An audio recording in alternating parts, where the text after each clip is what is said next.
Of the Ada County Planning and Zoning Commission.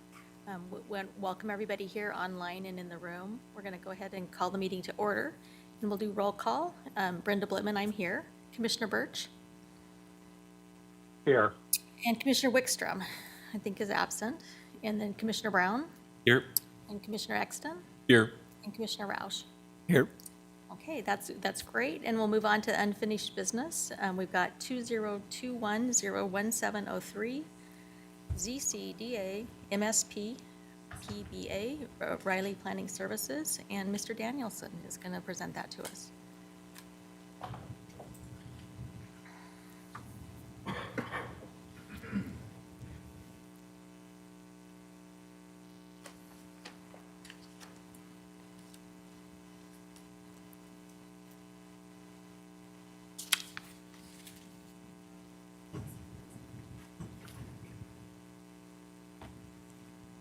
Dear Madam Chair and Commissioners, there is a lay exhibit that needs to be entered to the record, and this is exhibit number 36, which is the agency response from the Ada County Highway District. I had emailed this to you yesterday, and there's also copies in the back of the room for the public as well to look at. Project number 2021-01703 ZC-DA-MSP-PBA is a zoning ordinance map amendment and development agreement requesting to rezone approximately 5 acres from the Rural Urban Transition District to the Limited Industrial District, along with the development agreement. Also, a master site plan to expand an approved outdoor storage facility and a property boundary adjustment to adjust a common property boundary between 2 parcels. The property is located at 5445 and 5589 West Franklin Road and contains approximately 19.6 acres within the Limited Industrial and the Rural Urban Transition District in Section 16, Township 3 North, Range 1 West.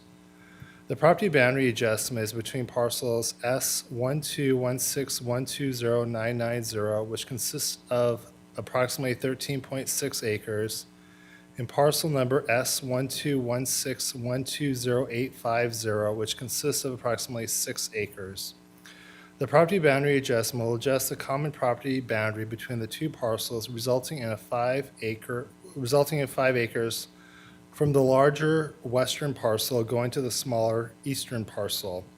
The property boundary adjustment will allow the eastern parcel owner to expand their outdoor self-service storage facility. Resultant parcel A will consist of approximately 8.6 acres, and resultant parcel B will consist of 11.51 acres. The applicant has also applied for a zoning ordinance map amendment to rezone approximately 5 acres from the Rural Urban Transition District to the Limited Industrial District. The Meridian Comprehensive Plan designates the property as mixed employment within the 10-mile interchange specific area plan.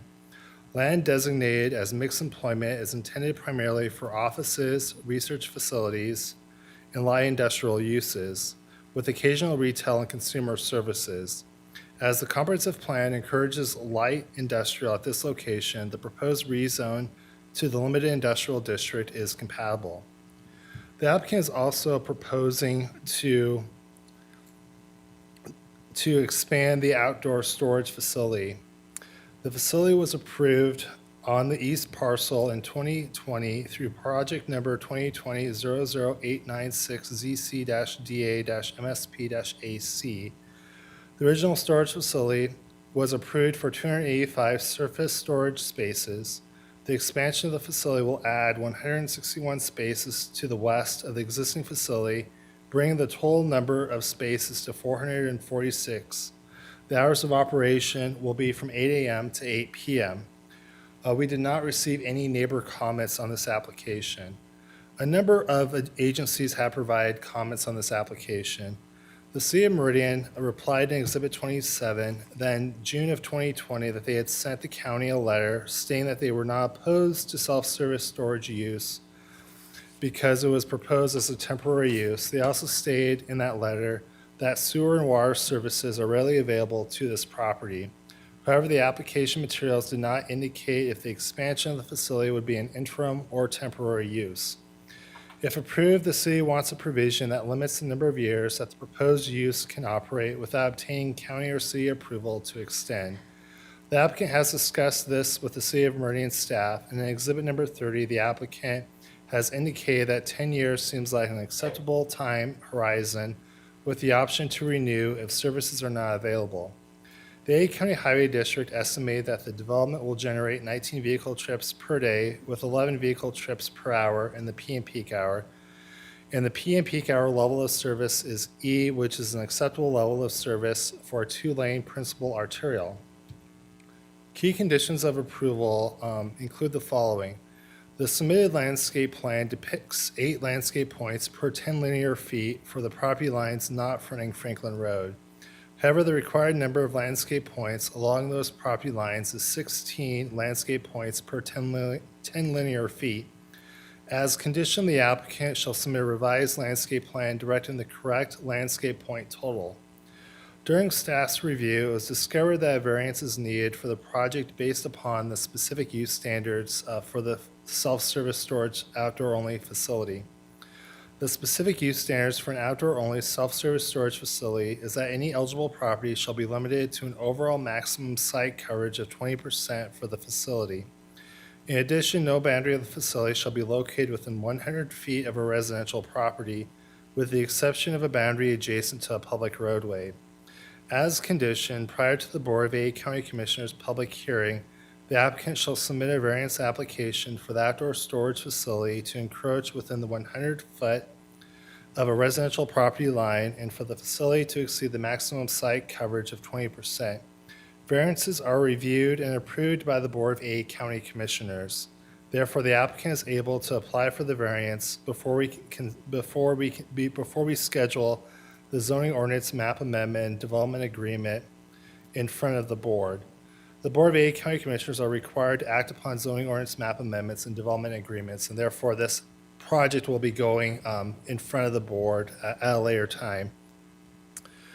The outdoor self-storage storage facility shall expires 10 years following the approval date from the Board of A County Commissioners or upon annexation of the subject property into a city, whichever occurs first, and this would address the City of Meridian's concern that they had raised.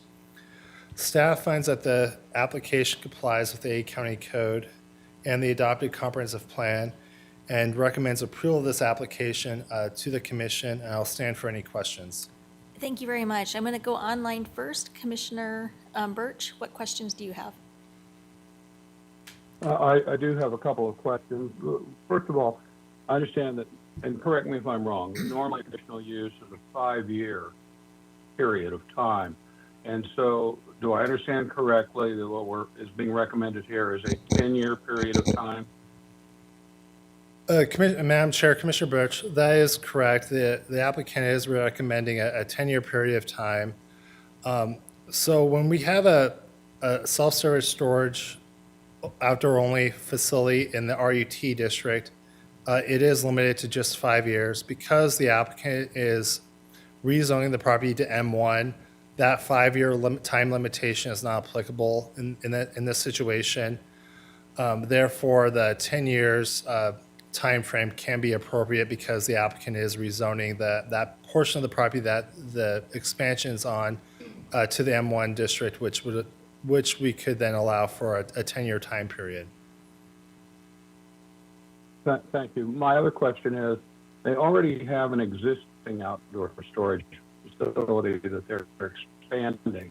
Does that existing outdoor storage facility have a time limit attached to it? Madam Chair and Commissioner Birch, I'm not really sure on that. Maybe the applicant might be able to answer that question. I think there is some kind of agreement that there is a time limitation, but I don't know the exact length of time on that one, and maybe the applicant might be able to answer that one. Thank you, Commissioner Birch. Are there additional questions? Well, if there are additional questions, I think we're frozen for a minute, so you can come back and ask them. Commissioner. Thank you. The other question I had is the time limit.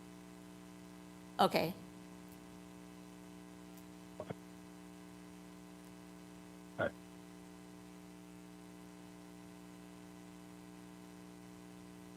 I think we're going to go ahead and ask questions in the room, and then we'll come back to Commissioner Burge. Commissioner Exton, do you have questions? Not this time, no. Commissioner Brown? No question. Commissioner, my brain's not working. Gosh. Madam Chair, Mr. Danielson, I kind of along the lines of what Mr. Birch was talking about. So I'll reserve that same question for the applicant. However, if we discover that it's not included for the previous application, would a condition of approval modification to include that previous application be acceptable? Madam Chair, Commissioner Roush, I think if the existing storage yard didn't have it, I think we would need to probably do a on the the existing storage facility. We wouldn't be able to do it through this application or this process because this is just, the rezone is just for that 5 acres that's being, rezoned, and then plus the expansion. So the existing approval for the existing storage facility has that existing approval. So we're not really able to change in this venue, able to change that existing approval. If the applicant wanted to voluntarily do that, we would have to go through and do a development agreement modification with the other project, and then that would actually just go in front of the board for the board to modify the condition through a development agreement modification, but we wouldn't be able to do that through this application. Thank you. Thank you very much. My question is, did the city of Meridian have some input on about whether or not they felt like 10 years was temporary? Because my idea of temporary might be different than somebody else's idea of temporary. That might be, Madam Chair, that might be a good question to ask the applicant. Okay. So I know that the applicant had met with the city of Meridian. The city of Meridian didn't express any concerns about that 10 years, so my thoughts is that the 10-year is something that they'd be agreeable to. But obviously, the applicant had more of a detailed discussion with the city, and so that might be something to ask her, how that meeting went with them in discussion with that 10-year time horizon. Okay, thank you very much. Any more questions? Thank you, Mr. Danielson. I think we're going to go ahead and ask the applicant to come forward. And if you'll state your name and address for the record, that would be awesome. Madam Chairman, Commissioners, for the record, Penelope Konstantakis, Post Office Box 405, Boise, Idaho, representing the applicant Schutz Investments.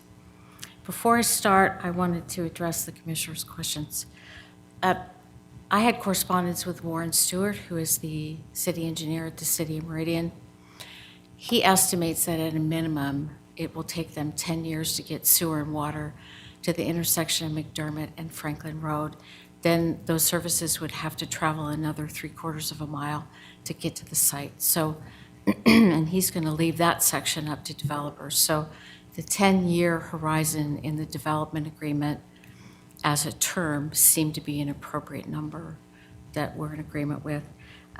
With regard to Commissioner Birch's questions about the CUP and a 5-year expiration date, in this instance, for this application, the term is being set in the development agreement, and there is no conditional use permit. With regard to the existing storage facility that's already been approved, the term is when the site is eligible for annexation and services are available. I've reiterated this numerous times, but I'll do it again.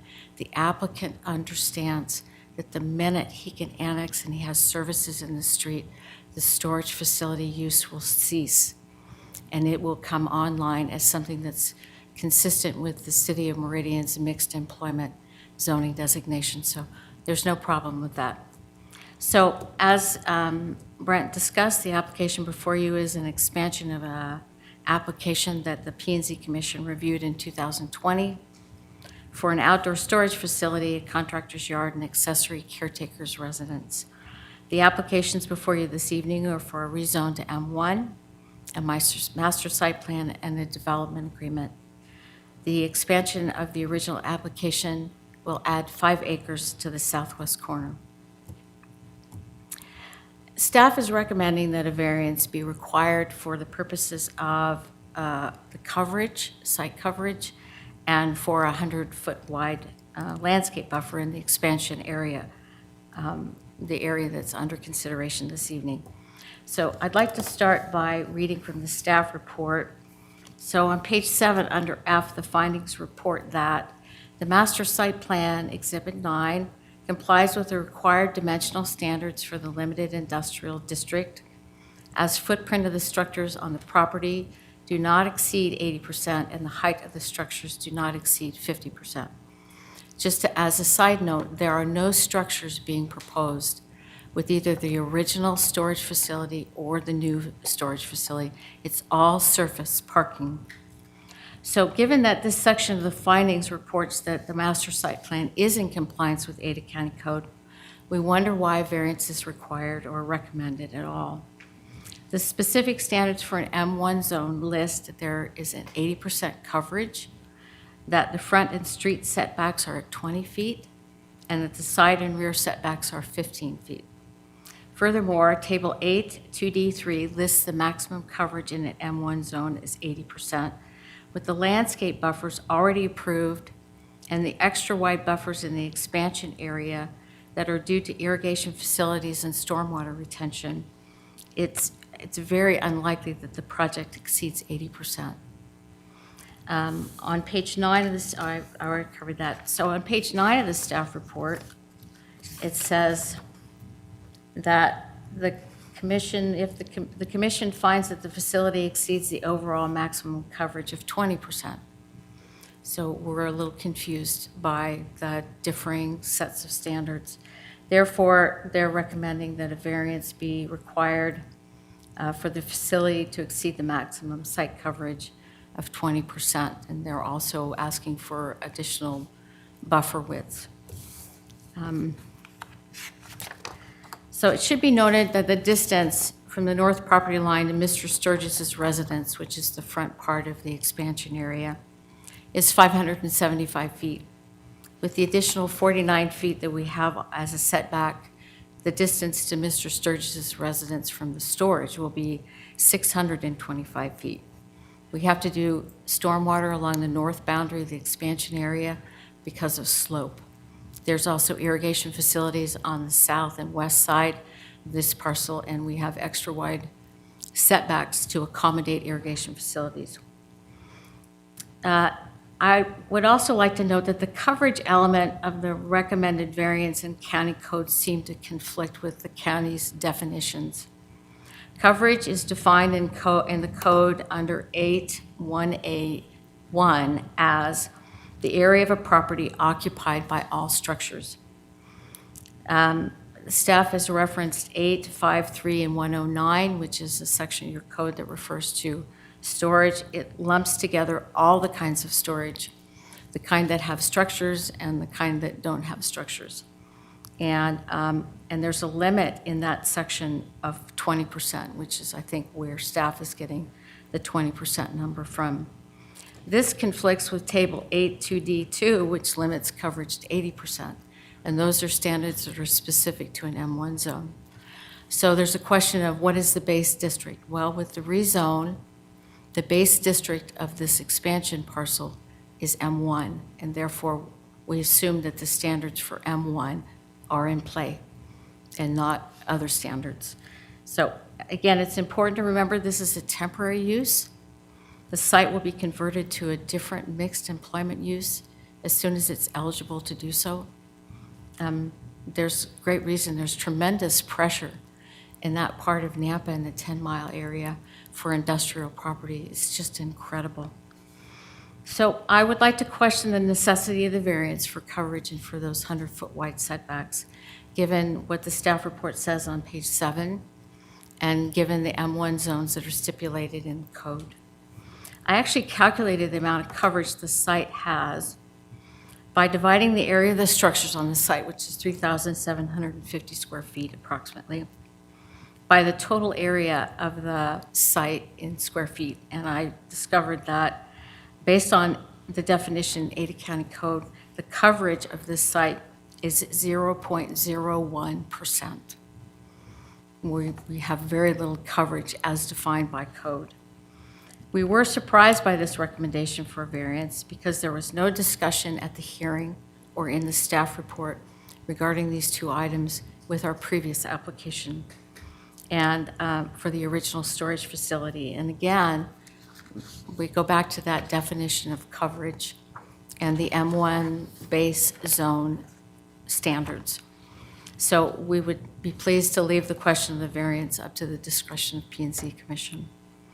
The 10-year term for the development agreement, as I mentioned already, Warren Stewart, who's the city engineer, indicated it would be at least 10 years before sewer and water would be 3/4 of a mile away. So we felt that the 10-year would be appropriate, and I think actually the DA says, or when the property is eligible for annexation and services are available. So it's an either or. A couple other items I noticed in the staff report comments. County code indicates that the 7 a.m. to 10 p.m. time period is what's listed for storage, for outdoor surface storage. And just as a personal aside, I actually did reference the temporary nature of the storage facility in my project narrative. The city of Meridian must have just missed it when they were reading the document. And with that, I'd be happy to answer any questions you have. So thank you very much. Commissioner Birch, would you like to ask questions? You're muted. I think he said no. I think you said no Yeah. questions. No questions. Okay, thank you. Commissioner Roush?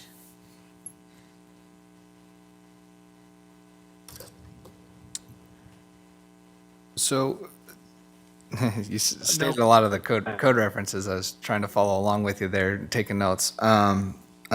So thank you for that commentary. Just for my edification, were you present at the neighborhood meeting? Did anybody attend? No. And okay. And then as far as the staff report and the conditions of approval and the findings of fact, was there any issues beyond the variance that was asked? No, sir. Okay. Other than the time period, I think I think Brent said 8 a.m. to 8 p.m. Okay. I think the code stipulates something slightly different. Okay. So in that variation, would you prefer the code 7 a.m. to 10 p.m. if that's what it is, or would you? Yes, please. Okay. Thank you for asking.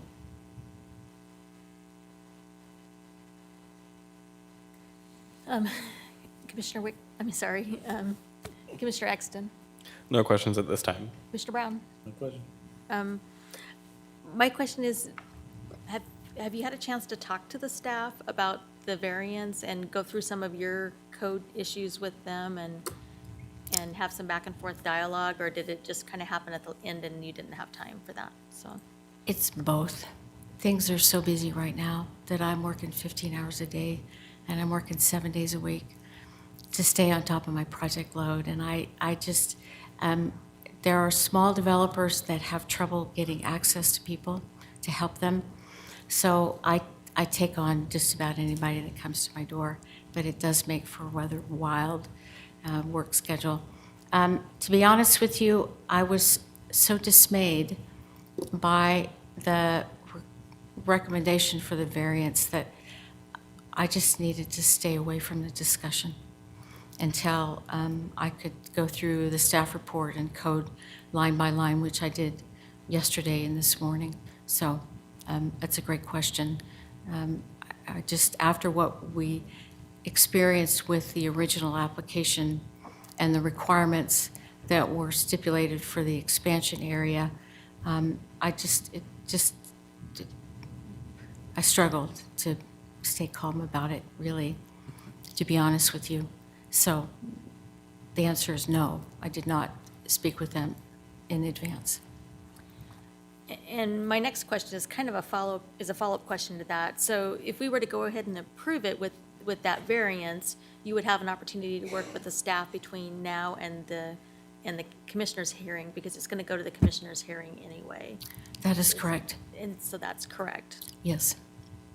So- It would require preparing a variance application, paying the fees, and it would also be probably a 2-month delay, because I believe Ada County Code requires that you provide jurisdictions that have area of impact with a minimum of 30-day notice period. So there'll be a time element in addition to cost.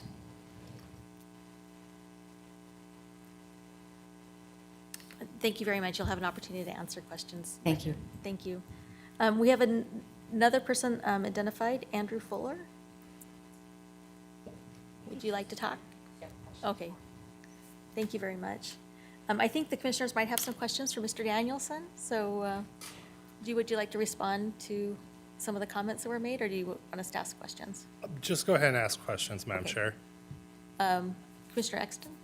Yeah, I was wondering, can you just kind of address some of the discrepancies that were brought up?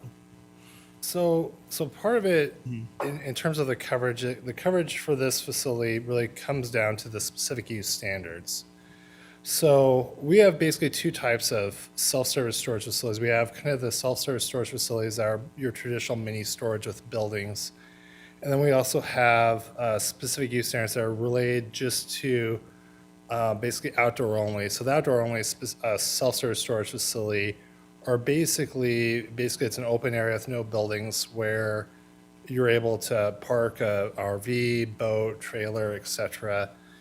And so basically, in looking at the specific use standards, for the outdoor only, that's kind of where that coverage comes into. So I think it's be section 8-5-3-109B1. It talks about, it says this is for the outdoor only. So it says parcel size and site coverage. It states that you have to have a minimum parcel of 5 acres is required for any proposed outdoor-only storage facility. And then it states that any eligible property shall be limited to an overall maximum site coverage of 20%, and no facility shall be greater than 15 acres in size. And so that's where that 20% coverage comes in, is based on that specific use standard.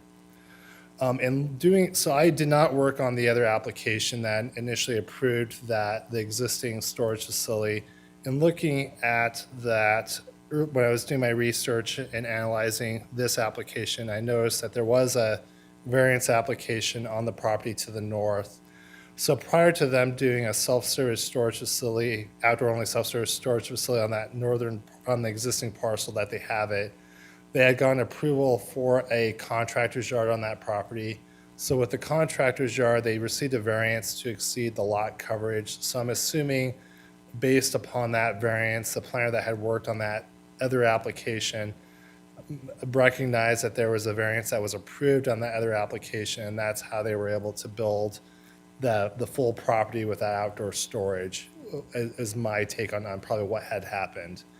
And so kind of in conferring, so Leon and I, conferred over this application with some of the requirements and kind of looking at the code, we determined that unfortunately, the way the code is written, that the maximum site coverage is 20% unless a variance is granted. And so that's why we have the condition for the applicant to obtain a variance so that the outdoor-only self-service storage facility could exceed that 20% lot coverage.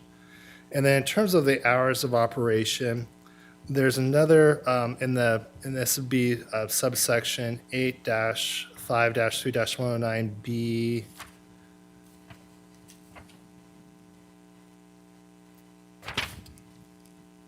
And just had somebody, B13. It talks about hours of operation. So basically it states that unless otherwise approved or restricted through a conditional use, hours of operation shall be limited between the hours of 7 o'clock a.m. and 10 p.m. Facilities abutting residential uses shall be limited to the hours of 8 a.m. and 8 p.m. And so because the property to the west and then obviously the other property to the north are zoned rural urban transition, which is a residential base district, we look at the facility abutting a residential use, and therefore that's why we have the condition that the hours of operation are between the hours of 8 a.m. and 8 p.m.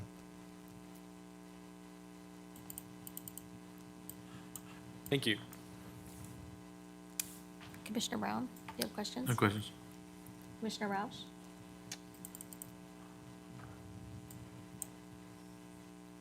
No questions, Madam Chair. Commissioner Birch?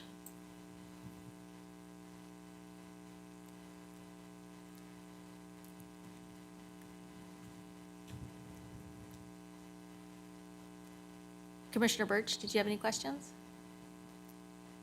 No questions, thank you. Thank you. Mr. Danielson, I'm wondering if we were to table No this. questions. Thank you. I were wondering if we were to table this, do you think that these differences could be worked out about the variance? Because obviously there has been no communication between you and the applicant to go through these questions. I'd like to step in. There has been communication about this. There's a disagreement, and I think ultimately it's under the jurisdiction of the board to approve variances. You could remove that condition. We could take it forward. They would identify, and here's how I think it would play out. Identify that a variance is ultimately required. They would determine the application is incomplete and require them to go through the variance process. So we're actually trying to help with their timeline here by allowing them to process a variance now versus getting to the board and it being determined that the site-specific use standards aren't being met and a variance is required. So they'd have to basically get to hearing and then start the variance process there. So there are several emails between the applicant and myself, some phone calls. There have been conversations, but there's certainly a disagreement as well, so. Thank you very much. I just wanted to clarify if it was a time difference or a difference of opinion. And so I was trying to get to that point. Thank you. Any other questions? And I think we'll go ahead and let the applicant do the rebuttal. Do you need me to give you my name and address again? No, you're good. Okay. We've got you on record. Okay, couple of items. We recognize that staff is attempting to be helpful, and we appreciate it. And Leon is correct that there was some email correspondence and a telephone call that occurred early in the process. So he's correct in that as well. I guess the only thing we can say is we're going to leave it up to your discretion, whatever you deem to be an appropriate course of action to take. Again, I would go back to the definition of coverage. So perhaps the benefit of this application is that it illuminates a deficiency in the code, but it specifically defines, there's no definition for storage coverage. There's just a definition for coverage, and it's very specific. It's one sentence, and it says structures is what equals coverage. So we're relying on that definition as the basis of our arguments. So with that, I don't have any other comments other than to thank staff for thinking to be helpful and to answer any questions you may have. Thank you very much. Do we have any questions? I don't see any questions, so thank you very much. Thank you. So at this point, I'm going to close the public hearing and ask for some sort of a motion from the commissioners that we can debate and discuss.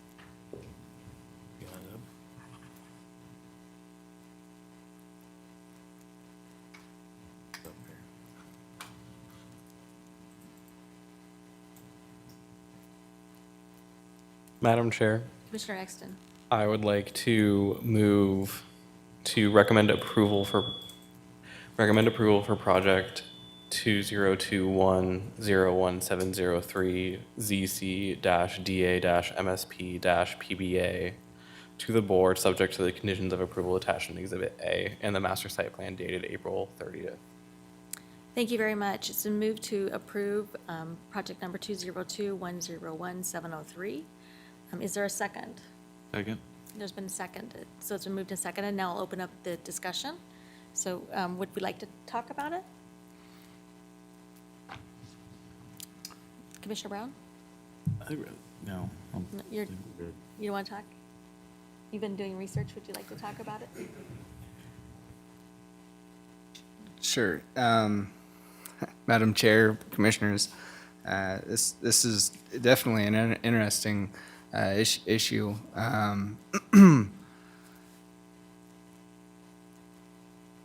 boy, you know, with the condition of approval for the limit in duration, that makes me fairly confident in this project and this application. You know, I think the intentions are there, and as far as the coverage issue, I would appreciate some insight if anybody has any, because it's an interesting one for sure. So.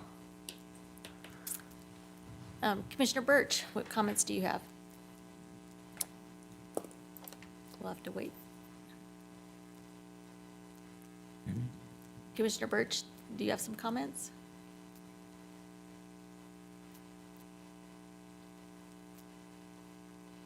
Commissioner Birch, do you want to make comments? No comment. Okay, thank you. My comments are,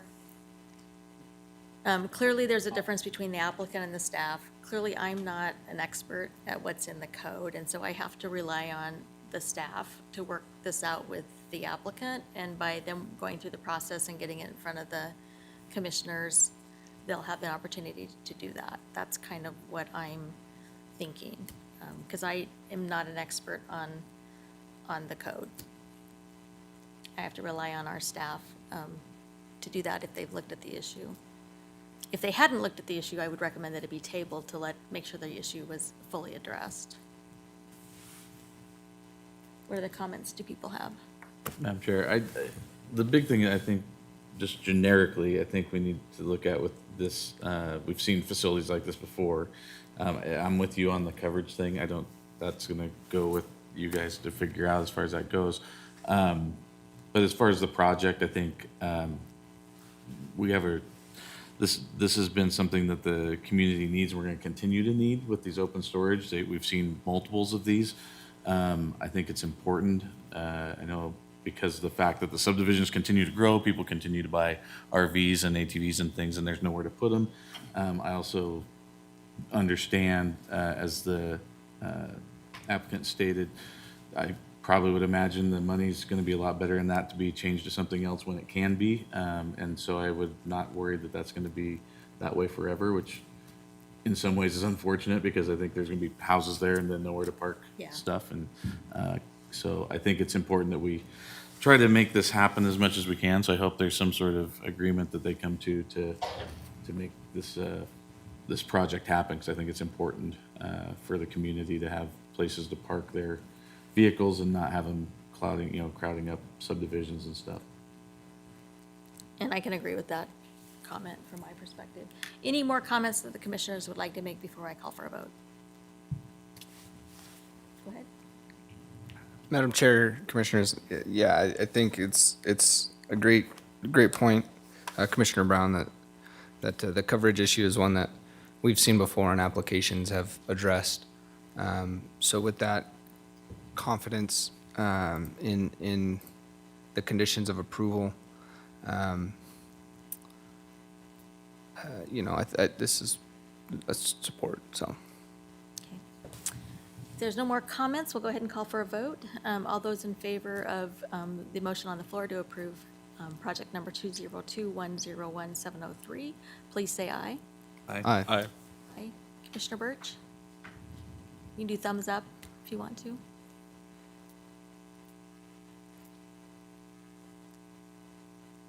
Oh, gosh. Commissioner Birch, is your vote aye for this project?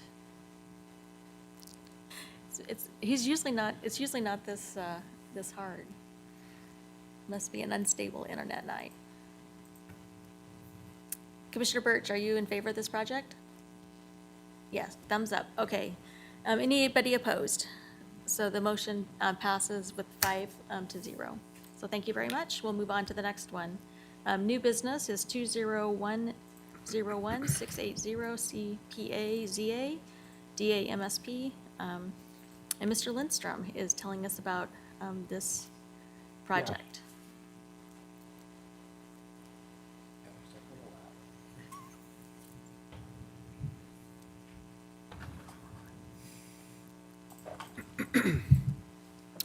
Thank you, Madam Chair. Before you, we have application 2021-01680 CPA ZCDA MSP. Applicant is Clark Wardell. So before you, we have this application for a comprehensive plan amendment, zoning ordinance map amendment with a development agreement, and a master site plan to amend the subject properties designation on the future land use map contained in Ada County's comp plan from rangeland to industrial. Then change the zoning of the subject property from rural preservation to airport industrial, and then allow for an off-street parking facility to operate on site. The property is located at South Eisman Road near I-84 at the East Memory Road overpass, Boise, and it contains 3.1 acres. So, Mr. Gas is a company that currently operates a truck terminal on the adjacent property to the north. Be right up here. This is your property line coming across. And so to provide a location for any overflow parking from that parcel, the project site will act as an off-street parking facility. The applicant's detail letter states that there will be 74 marked parking stalls with future elements to include future pedestrian path and future signs. The applicant does not anticipate a regular need for the 74 stalls and proposes to use the overflow off-street parking area on an as-needed basis. The project will not host any unique patrons. It's rather all users of the overflow off-street parking area from the Mr. Gas truck terminal. To operate the off-street parking facility, a change is needed in the comp plan. The applicant has applied for that comp plan amendment to change the existing designation of rangeland, which is here in green, to industrial. The Ada County Comprehensive Plan designation of industrial does list those ancillary service of commercial to serve employees and residents of the immediate area as secondary uses.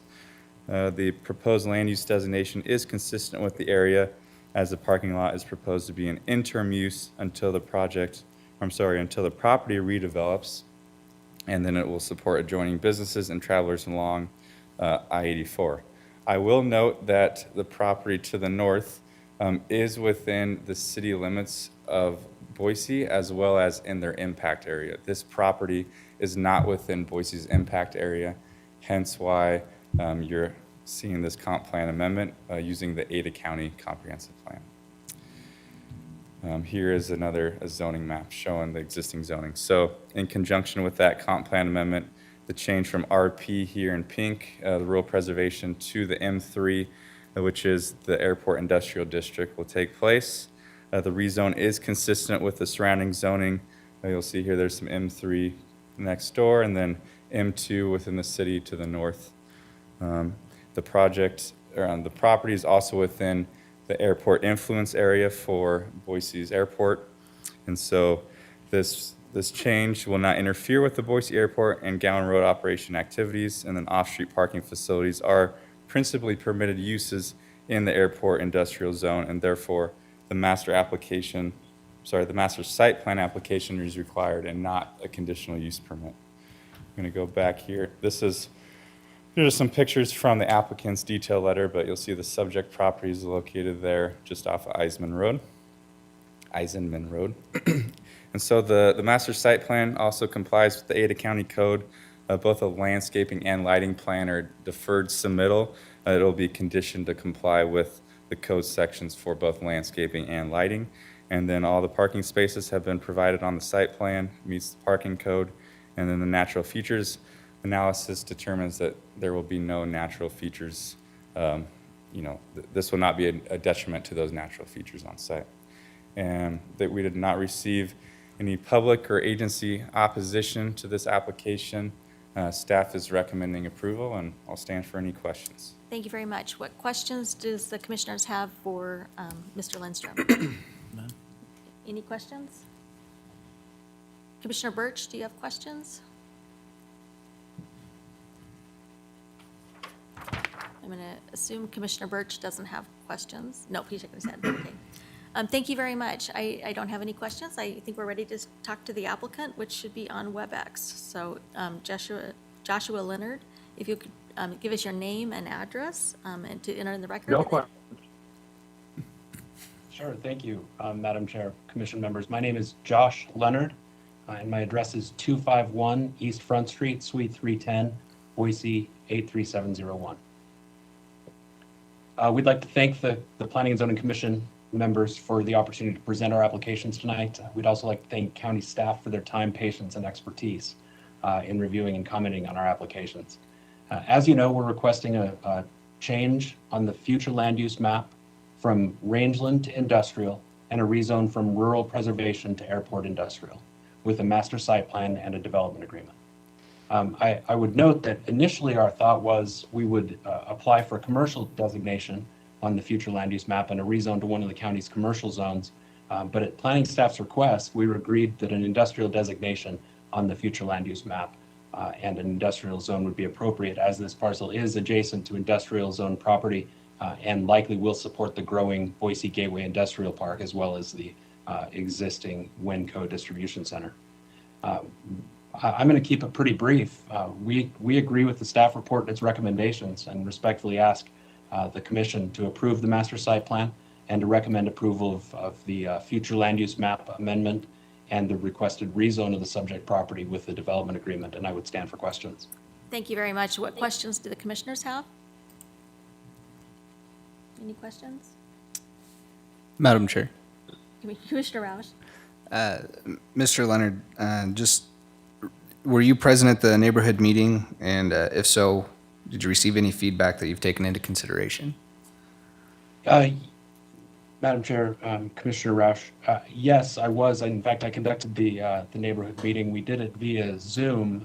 There were only a couple of attendees. One of them was representing the Boise City's partner in the Boise development or Gateway Industrial Park development. And one was an owner of a parcel that's adjacent to the north of the Mr. Gas site that's currently under construction and almost ready to open. There were no comments or suggestions or requests that we could take into consideration, but the meeting went pretty smoothly and was over in about 8 minutes. Perfect. Well, Sounds like a lively discussion. Thank you. It was indeed, right? Actually, it was just a lot of catching up, but and then closed the meeting and called it good. That's when neighbors get together, so thank you. That's right. Of course, thank you. Are there any other questions? And then do we have any questions for Mr. Lindstrom? And do you have, does the applicant have any comments that they want to make as part of the closing, your rebuttal or closing comments? Madam Chair. Oh, I'm sorry, we have a question.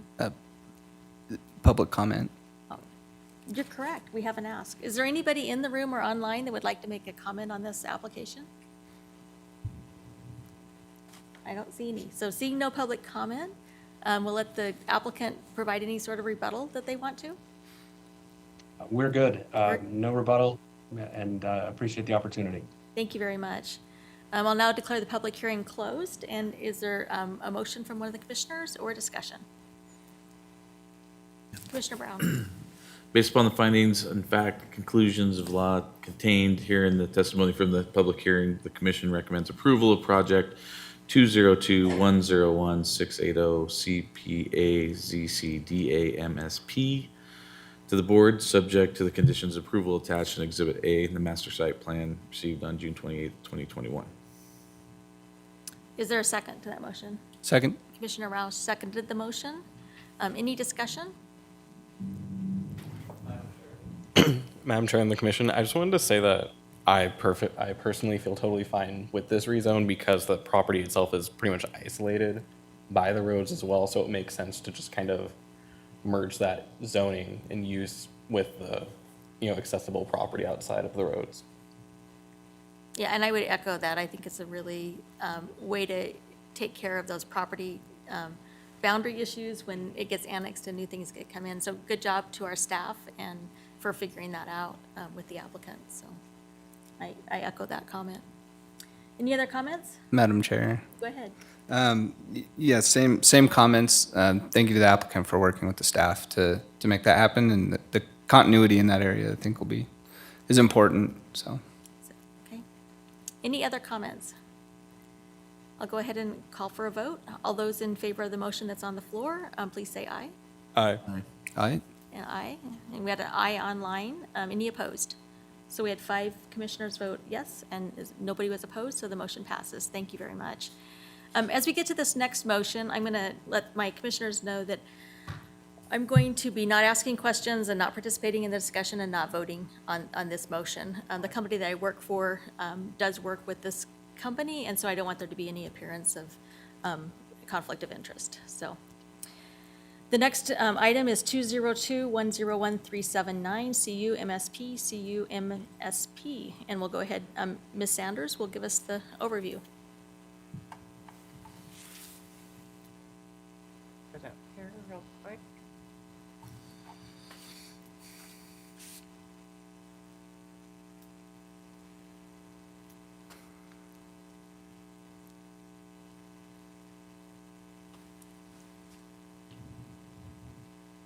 Madam Chair, Commissioners, this is a project number 2021-01379, CU-MSP. It's a conditional use master site plan to operate a gravel pit for sand and gravel extraction, washing, crushing, scaling, hauling, stockpiling, and selling with concrete and asphalt batch plant within the Rural Preservation District. The applicant is Todd Lakey. So this is the property. This is where the batch plant is going to be. But this is part of their gravel pit. There is an existing gravel pit on this site. There's one to the west, one to the south. This is city limits for Boise, that is to the north.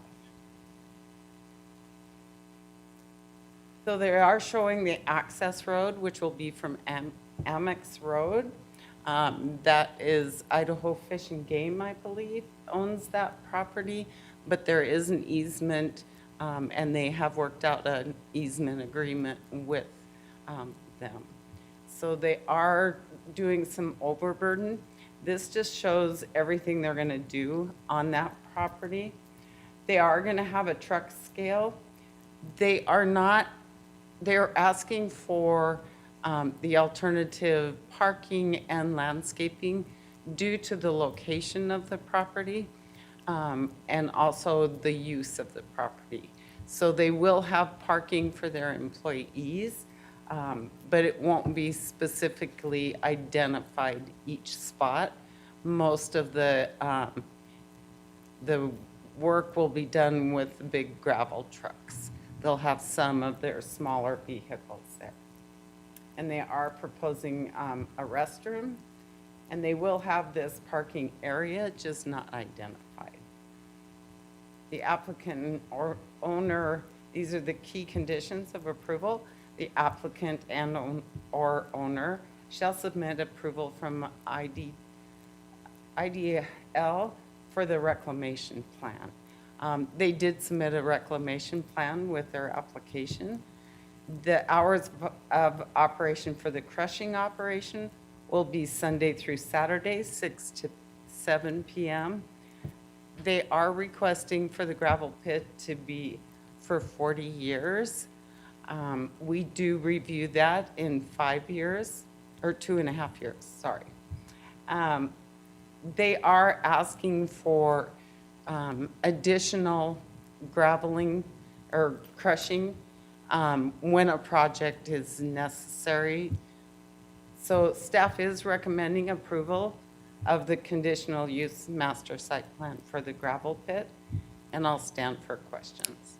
Thank you very much. What questions do the commissioners have? Commissioner Exton? Thank you, Madam Chair.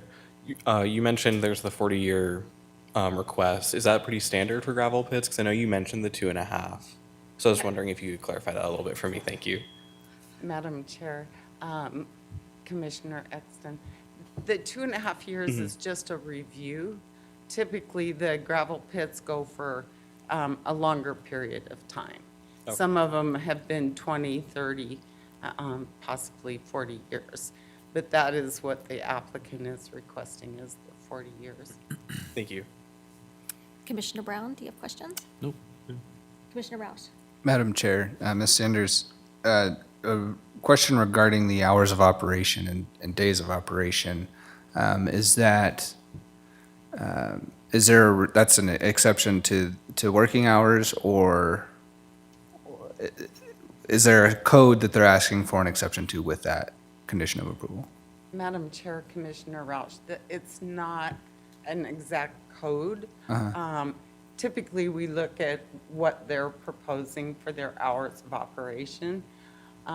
They are going to be doing some government gravel extraction, which does require some nighttime gravel.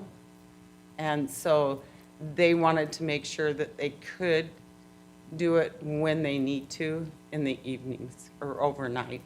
Okay. And then, In that area, it is just gravel pits. It's off from Pleasant Valley Road.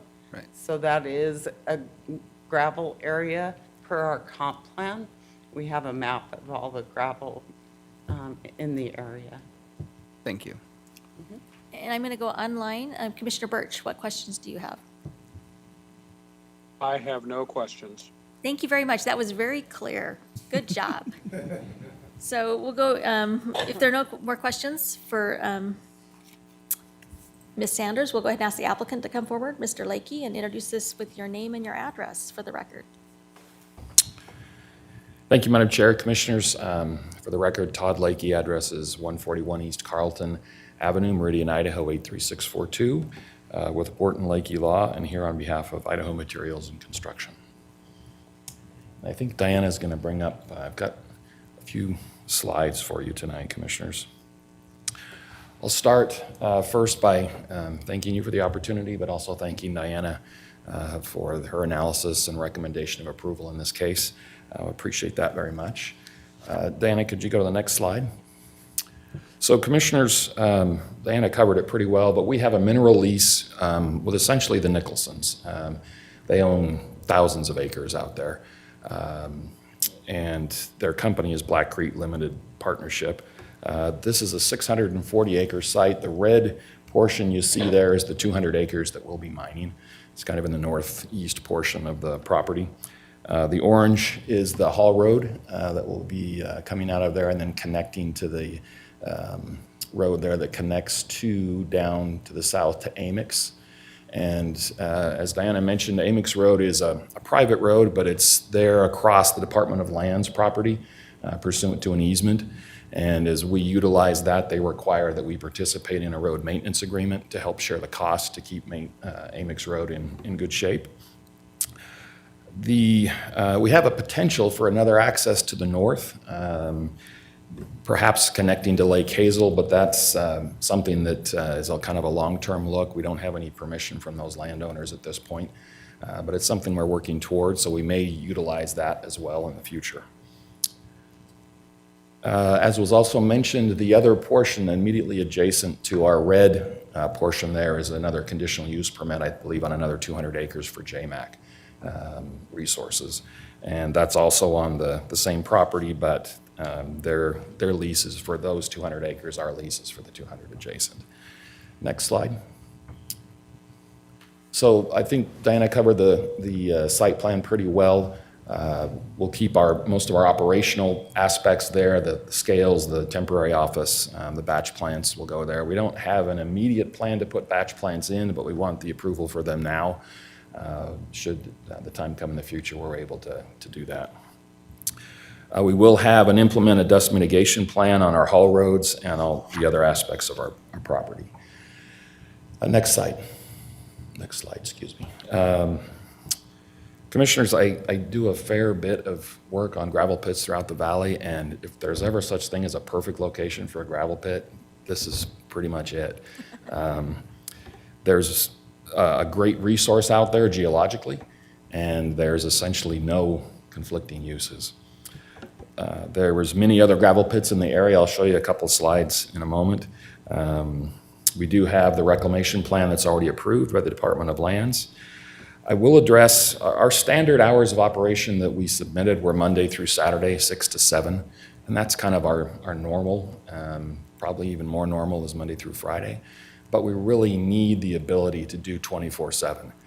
There are contracts out there that require that extended work. And I'll be addressing that a little more specifically in regards to the conditions and the findings in just a moment. But we do agree with staff's analysis and recommendation of approval with a couple clarifications in that request. Next slide. So our clarifications that we're asking for are on pages 10 and 11 of your proposed findings. And on page 10, there's the reference to the hours of operation. And Diana mentioned she doesn't really mind if we change Sunday to Monday. We don't mind if we keep Sunday in there. It just simply wasn't our standard hours of operation that we noted. But we'd like to add that word standard, and then we need to add the 24/7 operations utilized when required for certain contracts, just to make sure that that's clear. And then the same language addition on page 11, section G, second paragraph of that section G. Adding that 24/7 operation ability is very important to us. Next slide. And then condition 7, that was the one that Diana mentioned regarding limitations on hours for crushing. Commissioners were asking that that be removed, again, to facilitate our ability to do 24/7 operations when we need it. You'll see, and you've all driven on the roads, particularly on public works contracts. We do a fair amount of work with those folks. They like nighttime work. It's less impactful on the citizens. And it's important that they have companies that can participate in that, not only just one or two, but multiple companies that can participate in the bid process, which provides an additional benefit to the taxpayers as well as lessening the impact to the citizens. So I don't think I got a lot of pushback from Diana in asking to have that condition removed, but we would like to have it removed so we're clear that it can be done on a 24/7 basis for those types of situations where we need it. I will note that the JMAC operation adjacent to us, I reviewed the staff report and the proposed findings. I didn't see the signed ones, but they did not have a limitation on crushing hours for their facility.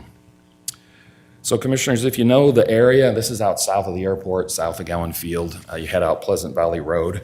I'll just show you a few photos of that. Next slide. So this is on Pleasant Valley Road, kind of looking to the south. There's that alluvial ridge that has all of that nice gravel in it. There you can see in the background, and you can see some of the operations that exist moving into that alluvial ridge and then on top of it. Next slide. And there's another view that shows a little more to the east. Our operation and our site is actually on the other side of that ridge and more on that eastern portion that you can see. Next slide. So this is Pleasant Valley Road. There's a gap in the ridge, and Pleasant Valley Road winds up through that gap. There are gravel operations on both sides of the road there. This is actually south looking north, and you can see Pleasant Valley Road, ACHD, I believe, just recently rebuilt and improved that road. It's in really good shape out there. Next slide. So here's kind of a larger aerial view. You can see where Pleasant Valley Road winds through the light gravel areas there.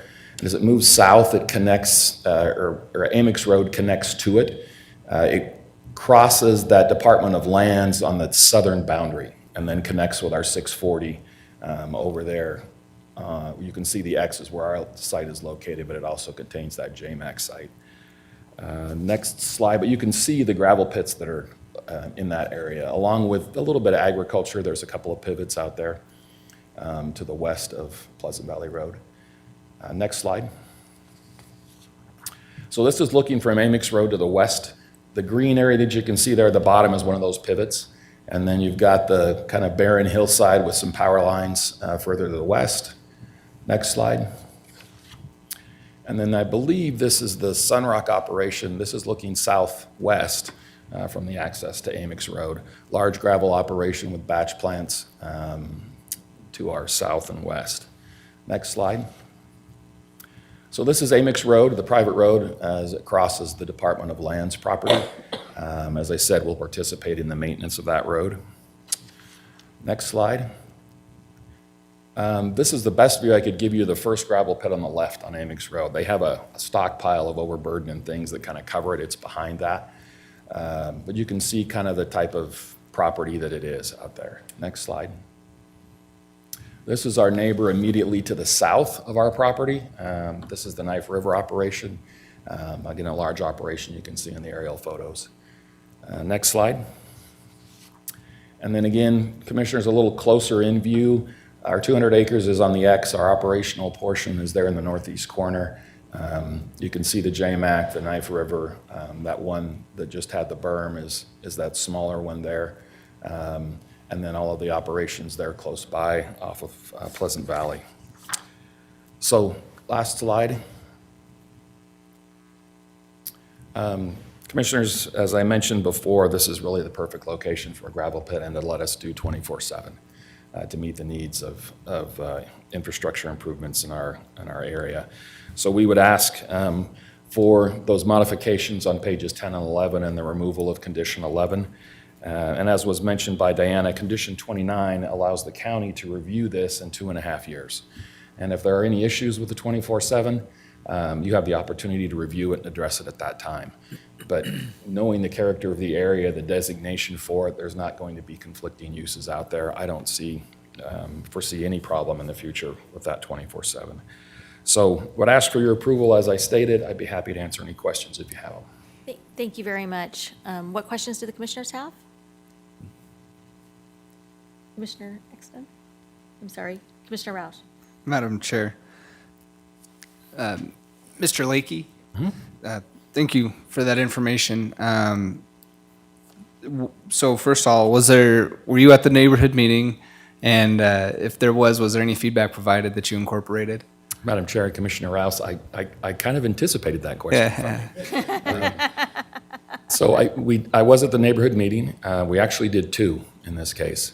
Our first neighborhood meeting, we had I don't know, maybe 6 or 8 people come. A gravel pit has I think it's 1,000 feet notification. And some of them came and were really surprised that they were invited in the first place, and just had some questions about our operation. Mr. Amix, who was the original, still owns some of the ground out there, had some historic concerns with the Department of Lands and how that access was granted, and wanted to make sure we weren't going on his property. And we clarified that, we can't go on your property without permission.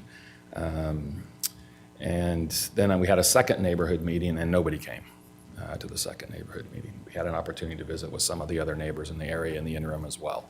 So that's kind of a broad summary, Commissioner. And then would you mind bringing up the proposed conditions modifications?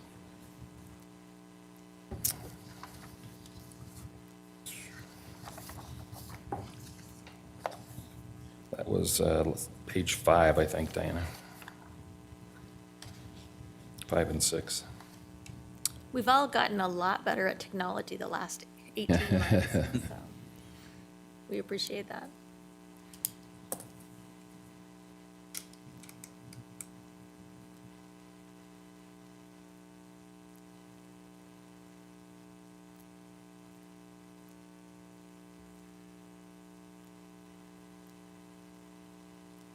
There we go.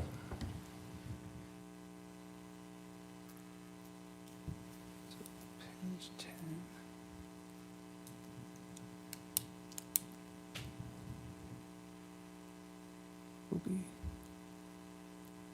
Can you make that a little bit larger? I just, not quite. Well, I think you can see it on your screen if you Oh. push it twice. If you push the one button twice, There we you go. can get it right in front of you on your screen. Perfect. Thank you, Madam Chair. Madam Chair and Commissioner, as I said, we don't really care if you change the Sunday to Monday, but we would like the standard hours of operation and the 24/7 reference. And this is in your findings. This isn't in your conditions of approval. The condition that we wanted to have removed is condition 7, which relates to the limitation on the crushing hours. Okay.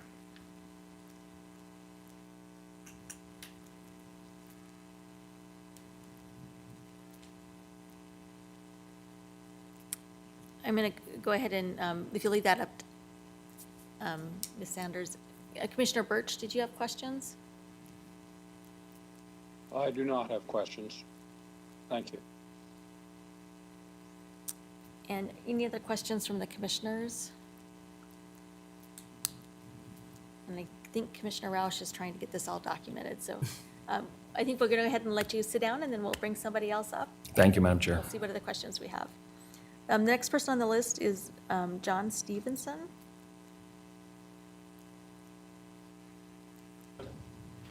Yes, Madam Chair, I'm here to support Todd Lakey in case you guys had any questions you couldn't answer, so other than that, I have no. Okay, so thank you very much. I see several other people in the room. Is there anybody else that would like to speak regarding this project? And is there anybody online that would like to speak regarding this project? Crickets, okay. So I think we're going to go ahead and ask Ms. Sanders some questions. So what questions do the commissioners have? Good. Do you have questions? Mr. Roush, do you have questions for Ms. Sanders?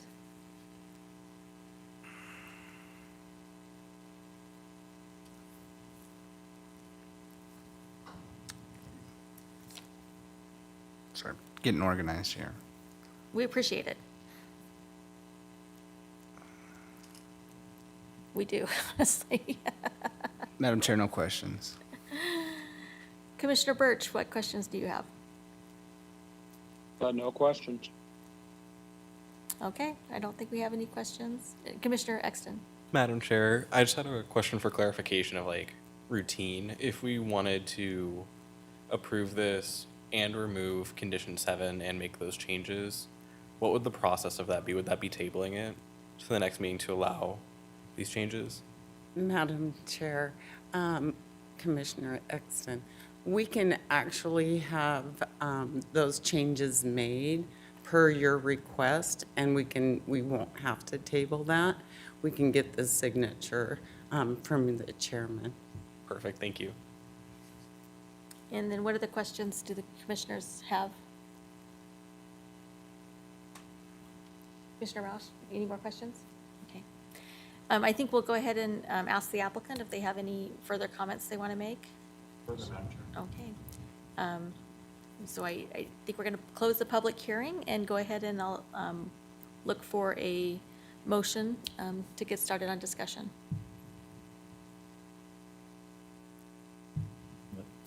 Commissioner Roush might have it. I think Commissioner Roush is going to be the person Yeah, he does. to provide the motion. Get the verbiage. Okay. Actually, I think with it up, it should be okay.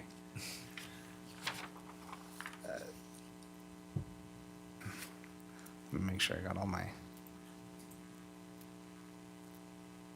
It's a good thing we've got somebody here that's in law school. Right? Madam Chair, Madam Chair, I propose, give me a sec.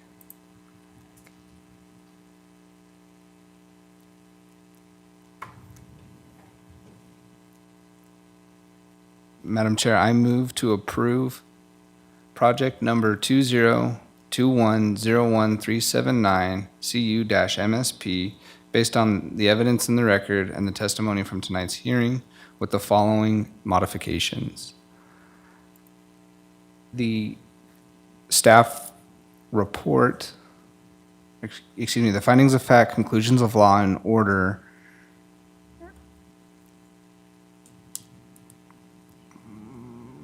item G is, correction, item B is modified to read, the standard hours of operation for the crushing operation will be Monday through Saturday, 6 a.m. to 7 p.m. 24/7 operations will be utilized only when needed for contracts requiring nighttime work. Page 11, section G, modified, second paragraph G, modified to read, the commission finds that the proposed use and facility shall not impede the normal developments of the surrounding property because the standard hours of operation for the mining and truck operations will be Monday through Saturday, 6 a.m. to 7 p.m. 24/7 operations will be utilized only when needed for contracts requiring nighttime work. The surrounding areas are currently gravel extradition sites. And finally, that on Exhibit A, conditions of approval, item number 7 is struck. Thank you very much. Is there a second? Second. Second by Commissioner Exton. Any, or what conversations or what discussions do the commissioners have? I mean, Mr. Lakey, you made a very solid argument about this being like the best spot for a gravel pit, and looking at the surrounding area, I can't imagine that, you know, when needed, 24-hour use really impacting much. Commissioner Birch, do you have any comments?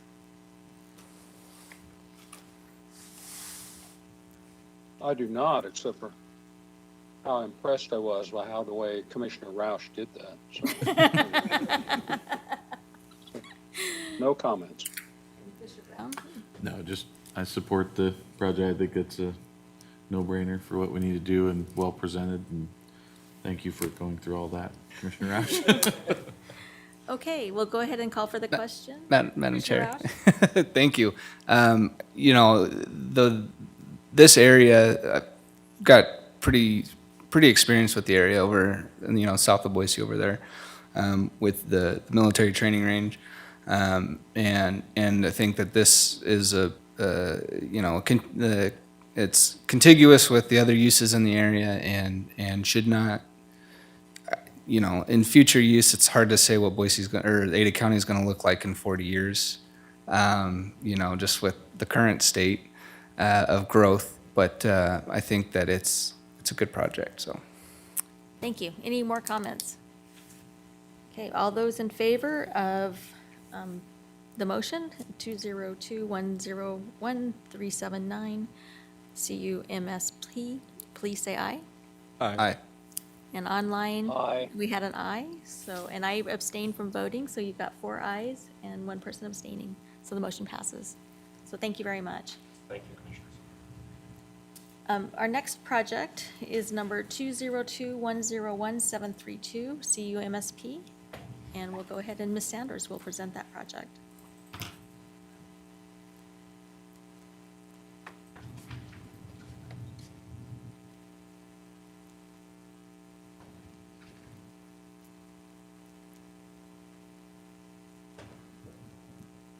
Madam Chair, Commissioners, this is project 2021-01732 CUMSP.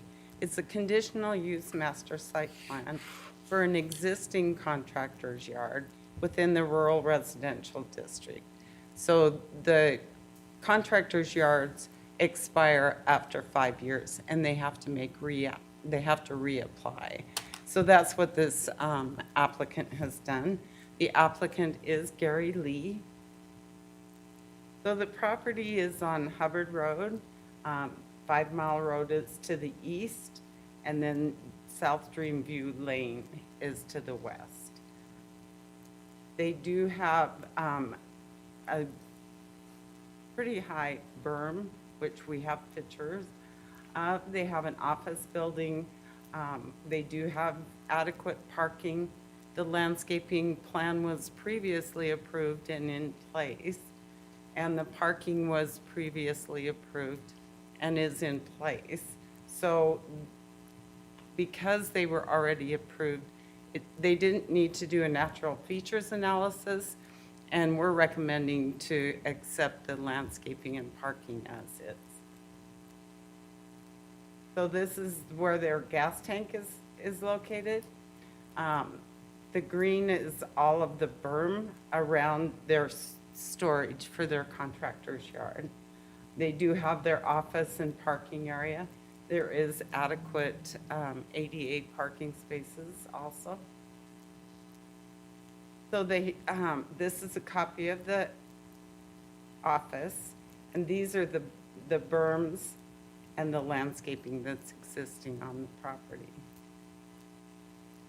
So the conditions of approval, they have to comply with the specific use standards for the contractor's yard.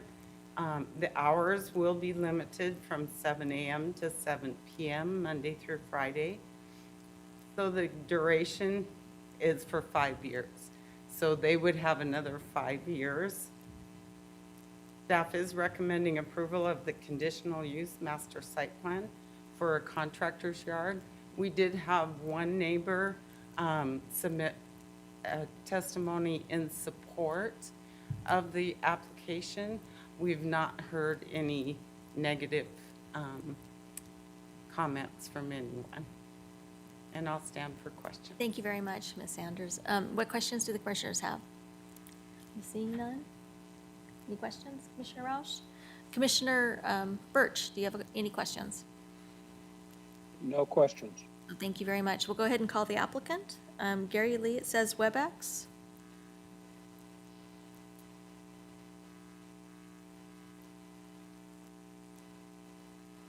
Mr. Lee, if you'll give us your name and address, we'll go ahead and have you testify on behalf of the project. Can you hear me okay? We can hear you. Thank you very much. Okay, well, yes, my name is Gary Lee. My address is 1750 Summer Tree Way, Meridian, Idaho, 83646. And I just would like to say that we've reviewed the conditions as presented by Ms. Sanders, and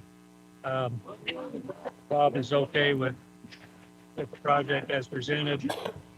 Just here to answer any questions you may have. So thank you. What questions do the commissioners have for Mr. Lee? Commissioner Roush, do you have a question? Mr. Lee, or Madam Chair, Mr. Lee, regarding the neighborhood meeting, were you present? Was there any feedback provided? We've seen the positive submitted, the physically submitted, but the neighborhood meeting, was there any issues or items that you took into consideration? Yes, I was in attendance at the neighborhood meeting, and we only had one neighbor show up, and that was Mr. Alquist. And I believe he submitted a letter of support for the project. That's true, so. Perfect. Thank you. Questions? Commissioner Birch, do you have questions? I do not have any questions. Thank you. Thank you very much. I don't have any questions, so we'll go ahead and see if there's anybody else that wants to comment on this project, either in the room or online. I forgot to ask if we had questions, any more questions for Ms. Sanders. Not seeing any. And I'm not seeing anybody else in the room. So if you have any final comments, Mr. Lee, now's your chance. I don't think so. Okay, thank you very much. We'll close the public hearing, and I'll look to the commissioners for a motion. It's your turn. Commissioner Exton. Madam Chair, I would like, based on the findings of fact and conclusions of law contained herein and the testimony from the public hearing, I move to approve project 202101732 CU-MSP, subject to the conditions of approval attached as Exhibit A. Thank you very much. Is there a second? Second. Commissioner Brown seconded the motion. What discussion do the commissioners have? Madam Chair. Go ahead, Commissioner Rouse. First of all, thank you to the applicant for their work in both maintaining the site and also going through the application process.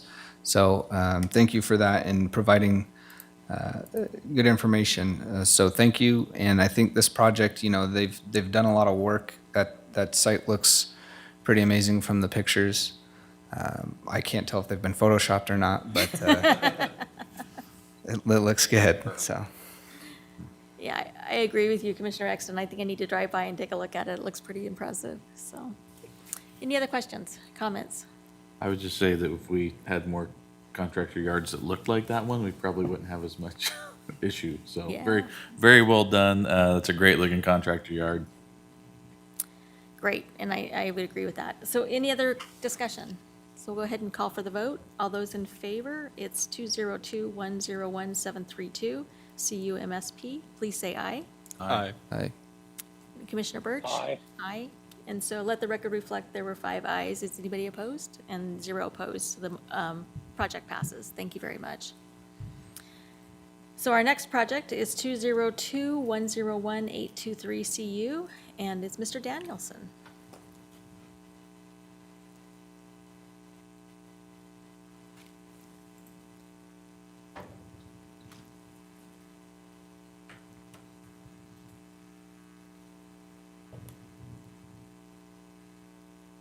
Madam Chair and Commissioners, project number 2021-018-23 CU is a conditional use for Suez Water, Idaho to construct a 60-foot tall microwave antenna structure.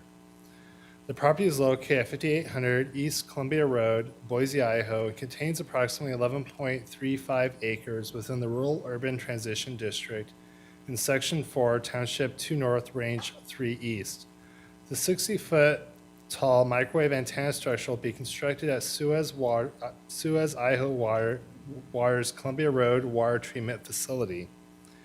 They will be removing an existing 60-foot tower from adjacent to the western side of the building and erecting a new 60-foot tower near the parking area in a landscaped area by the southeast corner of the building. The new tower is to support internal communications for Suez Water technicians as they provide service and operations throughout Ada County. The proposed antenna structure is classified as a private antenna structure tower, as the tower will be used by Suez Water, Idaho. It will not be used by any commercial wireless carriers. The property is in Boise's area of city impact. Therefore, the applicable comprehensive plan is the Boise Comprehensive Plan as adopted by Ada County. The future land use map designates the site as planned community.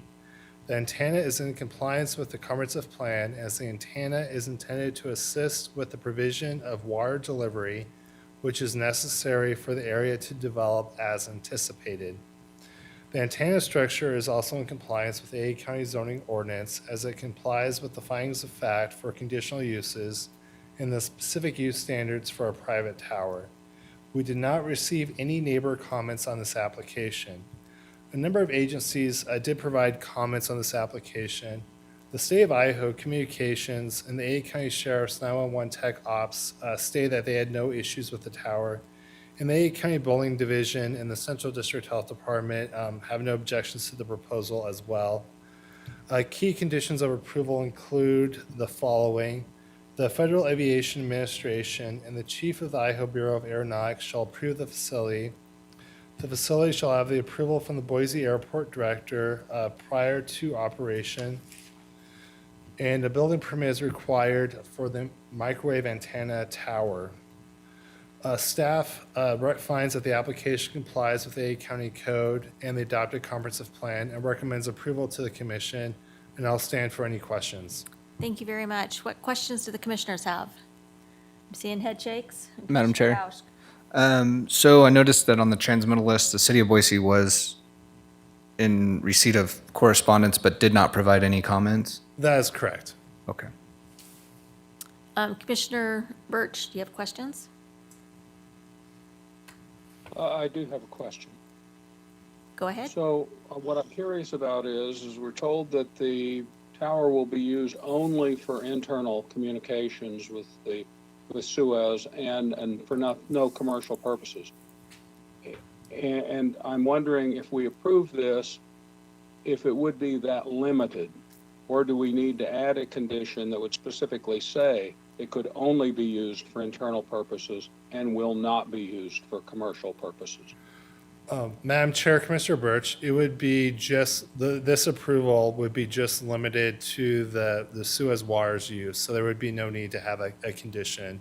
The findings of fact indicate that this is a private tower, and therefore if Suez Water was to have it be added another carrier to it or something, then they would be in violation of this conditional use, and we would then have the ability to revoke the conditional use if they weren't in compliance with it. Perfect, thank you. I have a follow-up question to Commissioner Rausch's question. The fact that the city of Boise didn't respond, what does that typically mean in your world? To me, it means that they didn't have any concerns. So that would be kind of how I would view that. No response. So thank you very much. Any other questions? I think we'll go ahead and call the applicant. I've got Jesse Shockley listed here, but I see some people in the room, and I don't know if, there's, there they are. Yes, I would like to testify. Thank you, Madam Chair and Commissioners. Good evening. For the record, my name is Jessie Shockley. My address is 6934 South Boysenberry Avenue, Boise, Idaho, 83709.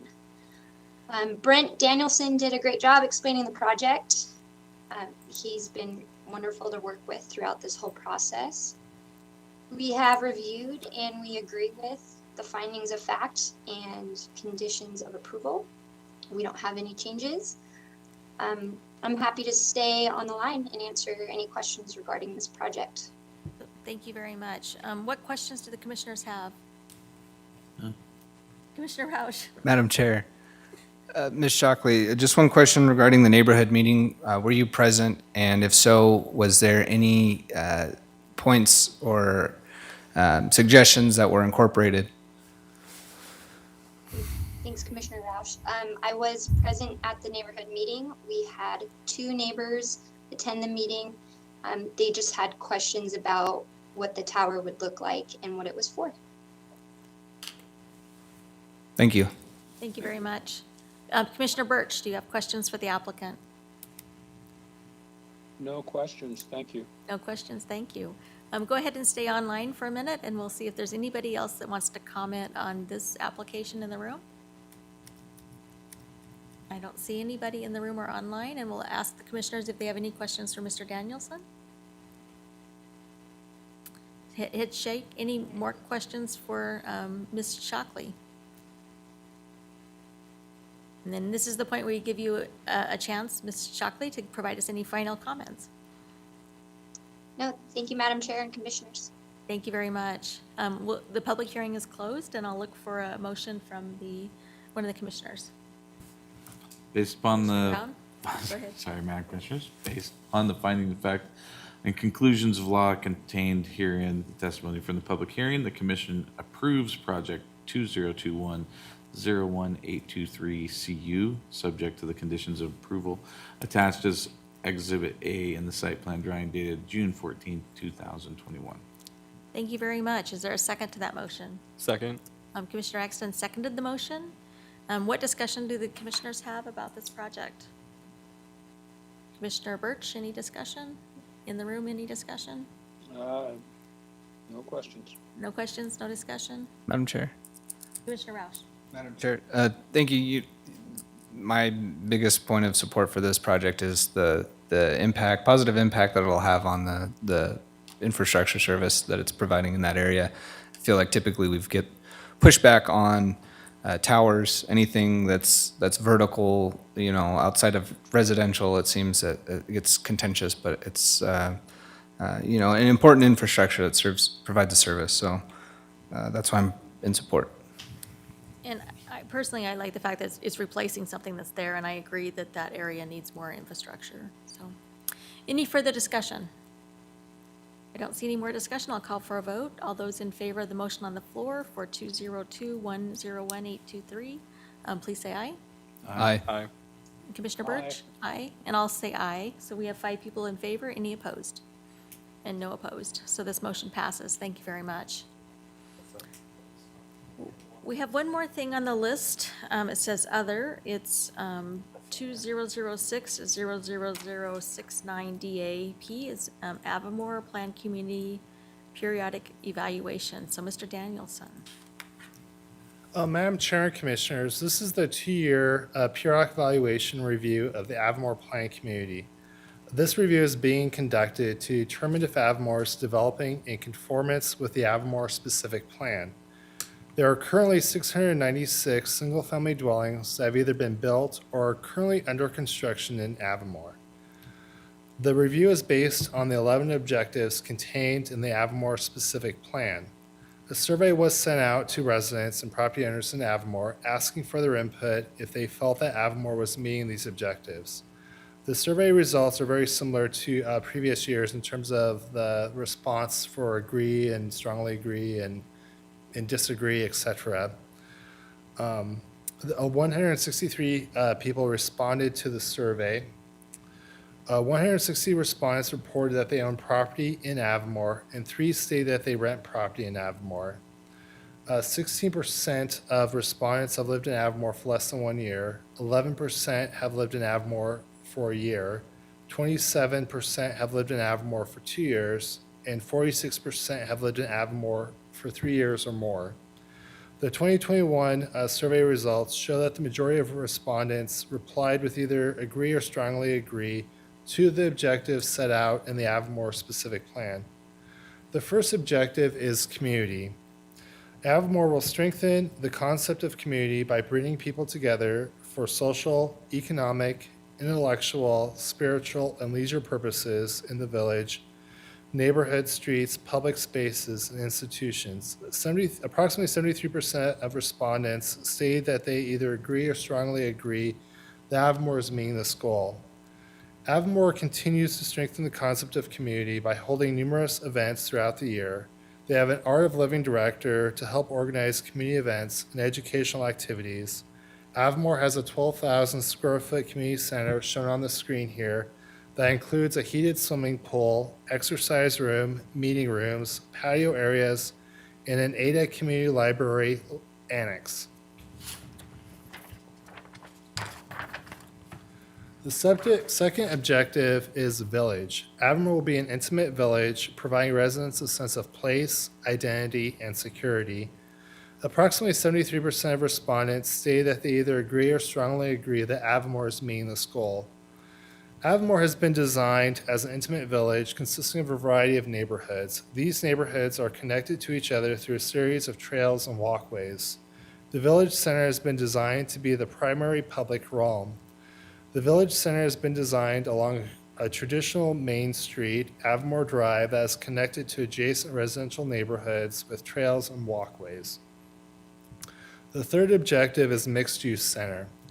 Avamore will concentrate commercial, civic, and a variety of residential uses in an urban pattern around distinctive public spaces and focal civic buildings.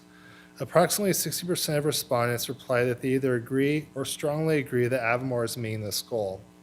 The mixed-use center will include approximately 75,000 square feet of mixed-use retail and office space, live, work, and attached single-family dwellings. The mixed-use center has the Avamore Community Center, a convenience store and gas station, and a brew pub with restaurants shown on the screen. The fourth objective is density. Avamore will be developed to the highest density possible while maintaining village-scale ambiance in order to minimize land consumption and provide transit and infrastructure efficiency. Approximately 54% of the respondents replied to either agree or strongly agree that Avamore is meeting this goal. Avamore has been designed to offer a mix of housing types on a variety of lot sizes. Most of the housing units will be concentrated in or near the village center, which is shown on the screen. Many other residents are within a 10-minute walk to the village center. The fifth objective is open space. Avamore will feature an open space system that protects sensitive areas, preserves riparian habitat, and brings nature into the community with a network of trails and amenities that expands recreational opportunities for the community and the public. Approximately 82% of respondents replied that they either agree or strongly agree that Avamore is meeting this goal. The community has been designed so that residences will be adjacent to or within a few blocks of a park, open space, developed or natural, or a trail. The Avamore Stewardship Organization has a homeowner's guide to living with wildlife to educate residents on the practices that protect the integrity and value of wildlife to their natural habitats. The sixth objective is livability. Avamore's community facilities, streets, walks, pathways, trails, and residential and mixed-use buildings will foster community interaction. Approximately 87% of respondents replied that they either agree or strongly agree that Avamore is meeting this goal. Avamore meets this objective through the village center with approximately 12,000 square foot community center. Trails and pathways foster community interaction by providing different neighborhoods within the community, allowing for residents to interact with residents of other neighborhoods. Many trails have been constructed in Avamore. There are over 15,000 linear feet of 10-foot paved trails and over 4,000 linear feet of 4-foot granular trails. And there's 13.33 acres of developed open space in the form of parks. And the parks kind of range in size. So the biggest park is shown on the left is the Avamore Foothills Heritage Park. And this is almost like the regional park in Avamore. So this has ball fields, a basketball court, a gazebo, a tennis court. And then the park on the right is South Park. And this is more of like a neighborhood park that has some play equipment, has a picnic area. And this would serve more kind of a neighborhood within Avamore rather than the entire Avamore community. The seventh objective is diversity. Avamore will establish a heritage of diversity with a variety of housing types, styles, sizes, and prices, and a reasonable balance of jobs.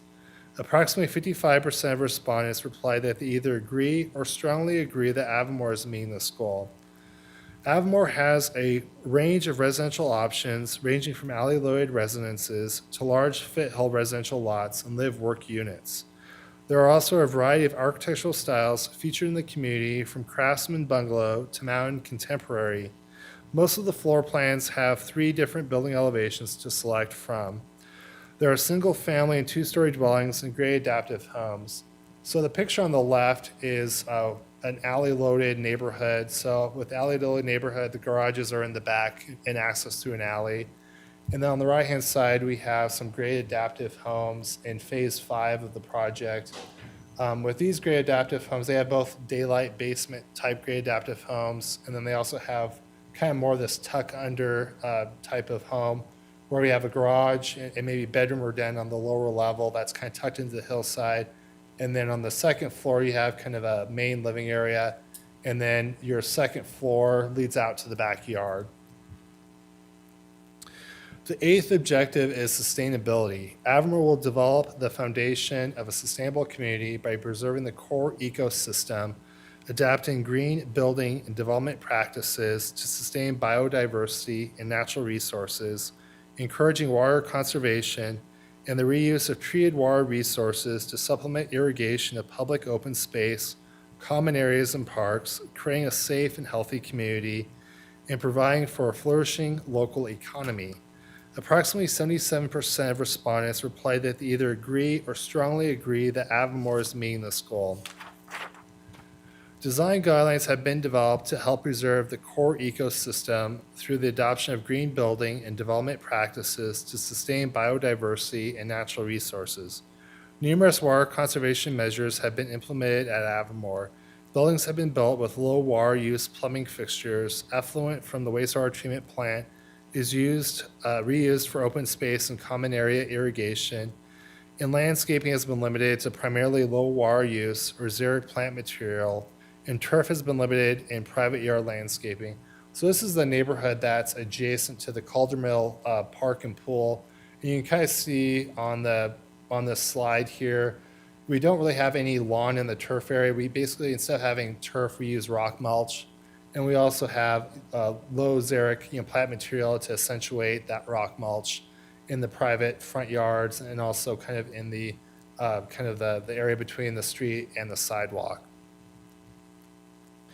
The 9th objective is infrastructure. Avamore will provide the roadways, water, and wastewater systems, drainage facilities, and irrigation systems necessary to serve the community, independent of other regional infrastructure systems. Approximately 79% of respondents replied that they either agree or strongly agree that Avamore is meeting this goal. Roadways for the developed phases of the community were constructed under the supervision and inspected and accepted by the A County Highway District. The potable water system was constructed under the supervision of Suez Water Idaho and has been accepted by Suez Water Idaho. And Avamore has its own municipal sewer system, the Avamore Wastewater Reclamation Facility, which is regulated through the Idaho Department of Environmental Quality. The 10th objective is community service. Avamore will assure community safety and security in concert with the Eagle Fire District, the A County Sheriff, and the A County Emergency Medical Services, and will facilitate the education of the community's children through planning and coordination with the school district and by providing sites for elementary schools. Approximately 59% of respondents replied that they either agree or strongly agree that Avamore is meeting this goal. Staff contacted the Eagle Fire District, the Ada County EMS, and the Ada County Sheriff's Office to find out if these agencies felt that Avamore was assuring community and security within the community. The Eagle Fire District indicated that travel time for the nearest fire station is 6 to 7 minutes, and there were approximately 65 calls in or near Avamore from January 1st, 2020 through June 19th, 2021.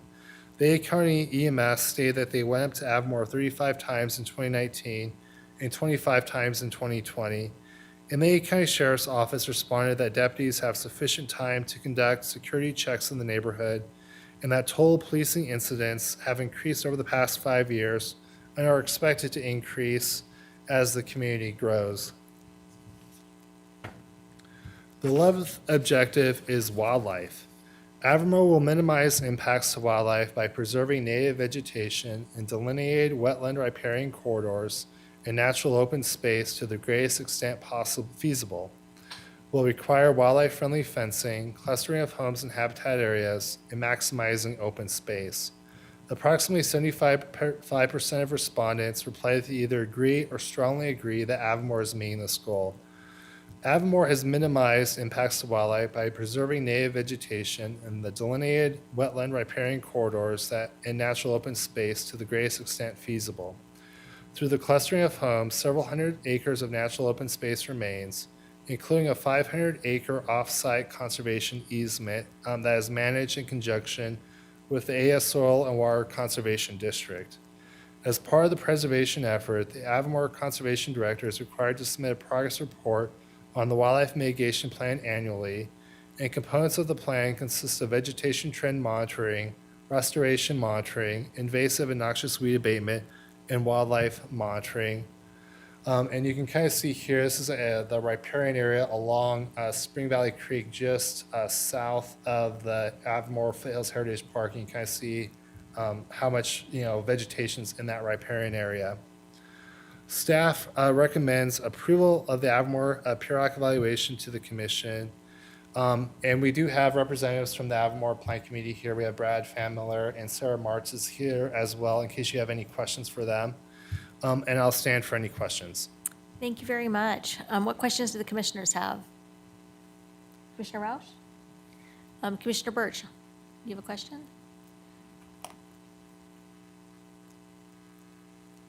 No questions. Thank you very much. I just wondered if, what kind of motion this needs to be. So we just move to accept or approve the periodic evaluation. How do we structure So that you'd motion? be doing a motion to recommend approval of it. So next month, this will be heard in front of the Board of County Commissioners. So I'll be presenting this in front of the board.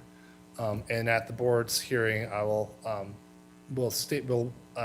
inform them that you had recommended approval of the periodic evaluation. Okay. And then this might be better for the applicant, but I just wondered what kind of response rate that 163 people was. Like, were there 800 people who could have responded and we got 163 responses, or what was the response rate on the survey that was sent out? I don't have an exact number.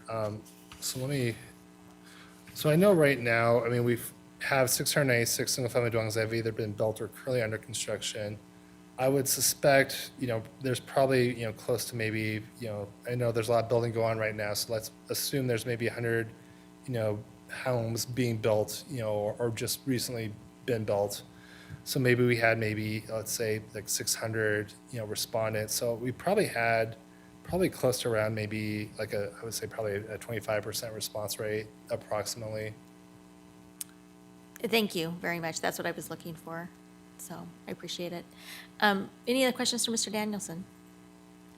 And then any questions or we'll go ahead and invite the applicant to come forward and give us I guess you're not an applicant. I don't know what you are. Madam Chair, thank you. Yes. Brad Famler, Avamore Development General Manager. Our address is 18454 North McLeod Way. And I just really wanted to say that this presentation that Brent has put together is taken hours and hours and hours of his time. And we really appreciate how thorough and how he gets out there and does that. And Brent, thank you very much. You've done an amazing job. And I will stand for any questions if anybody has any. What questions do people have? Commissioner Birch, do you have any questions? I don't have any questions, but just a comment. I think most developers of a project of this scale would just be delighted with the numbers that we've seen here.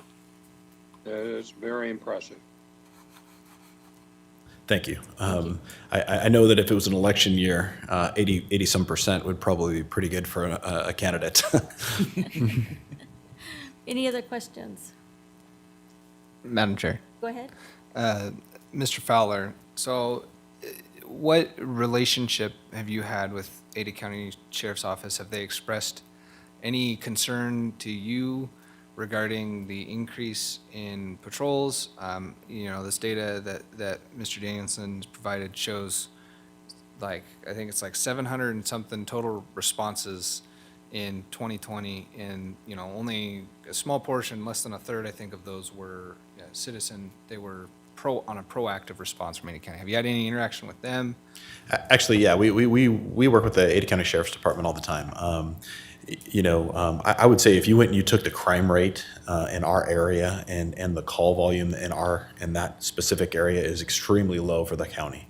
Granted, we have a lot of population in a short little area, so you're going to have more than if it was in the middle of nowhere, right? But I think our population call rates are extremely low. I know that we have quite a few Ada County Sheriff's Department residents that live up there and are able to park their vehicles out front. And we have a lot of Boise City police and a couple of Meridian police. And I think our community is extremely safe. We are just implementing, we've purchased a vehicle, but we're implementing a program called Avamore Community Watch. And that Community Watch is a vehicle that's going to be going around retired law enforcement officers that are trained in emergency management for using AEDs and CPR and parking violations to help support the nuisance calls that are going on. So that should be 2022, spring of 2022. That'll be up and running, and you'll be able to see that. We bought a Ford Explorer and light rack on it with signage and everything. So, I think the number one thing that we are concerned with, there is a little bit of time, but we want to make sure that there's AED or there's emergency response in a prompt time. Heart attacks take within 5 minutes is when the best time to be able to address a heart attack. And if we have a vehicle that's up there that has trained personnel that can go out on most times, is what we're really focusing on. One of the other things that I did want to mention that Brent, we've talked about it, but we do, as a developer, we meet with the community once a month. In fact, I think on next Wednesday we meet at 7:30 in the morning. So it's 7:30 to 9. We're available. Anybody can come in, talk to us, ask any of our plans. We put everything out there in front of them for all 23,000 acres, so they can ask the questions. We do it in the mornings one month, and then we do it in the evenings the next month. We just flop back and forth. And Dan Richter, the managing partner, and myself are available at all these meetings. And so we try to be proactive, and it is upsetting when you look and there's 1.8% of the people are strongly disagree, and it's like, well, come in and talk to us. What do we need to do better? So anyways, I'll stand for questions. Any other questions? Madam Chair, Commissioner Exton? I was looking through some of the written comments that were provided, and it seemed like a lot of them mentioned the HOA enforcement. So I was wondering if you can speak to that, since that seems to be kind of a consistent thread, and it could just be the same three people, and just throwing that in all their answers. But the way it's presented is, I don't know if it is the same three people, but I was wondering if you can speak on that? Because it seems to be a negative aspect in the comments. Yeah, so the HOA enforcement, there's a couple different ways on doing it. The way we approach HOA enforcement is we have a liaison, an HOA liaison, and she is at the community center 4 days a week. And so anybody can come in and talk to her. She has an office there. That liaison also walks around the community constantly. She goes and knocks on doors, talks to people about putting their trash cans away, talks about, hey, your car can't be out for so many days. And so she does it more as we try to get in a personal conversation with the person that is doing, a violation, let's say. And we don't escalate that up to calling the sheriff's department to come out and say, you left your trash can out for 3 days. You need to move it. It's against, policy. So we've got a few homeowners that are upset that we don't fine people. We don't lien people's houses. We've found that if you can just have a good conversation with somebody, it might change their opinion on what they can do with their trash cans or their vehicles or, what other solutions we can have. This community watch vehicle and the group that is going to be running it, it's pretty interesting. They are going to be kind of that next step from the liaison of, hey, you're parking your vehicle in a spot that's got a fire hydrant right next to it. You got to move your vehicle. We can't have it here. And it gives it a little bit more of an enforcement. So we have been listening. We do kind of see those things, and we're trying to be a little more proactive with it. But we don't want to be the community that is out there fining people, sitting here at the county courthouse in front of a judge trying to lien somebody's house. It just becomes very difficult, so, but we're trying, I guess. I appreciate that. Thank you. And I personally definitely think that more, personal relationship is probably the better route than just finding everyone. So. I have a question while you're here. We get a lot of comments about the traffic on Highway 55, and even though we're not in charge of traffic, we would appreciate any information that you can provide to us as we look at other applications in that area about improvements along Highway 55. Well, it's pretty interesting. We work with ITD quite a bit, and Caleb, their director, down there in District 3. So we are working on a couple different things with them. The work that we've already kind of committed to is we have the Avamore Drive interchange. The Avamore Drive interchange is about a $20 million project. We've said that will be done. It'll probably be 5 to 7 years, depending on our growth rate.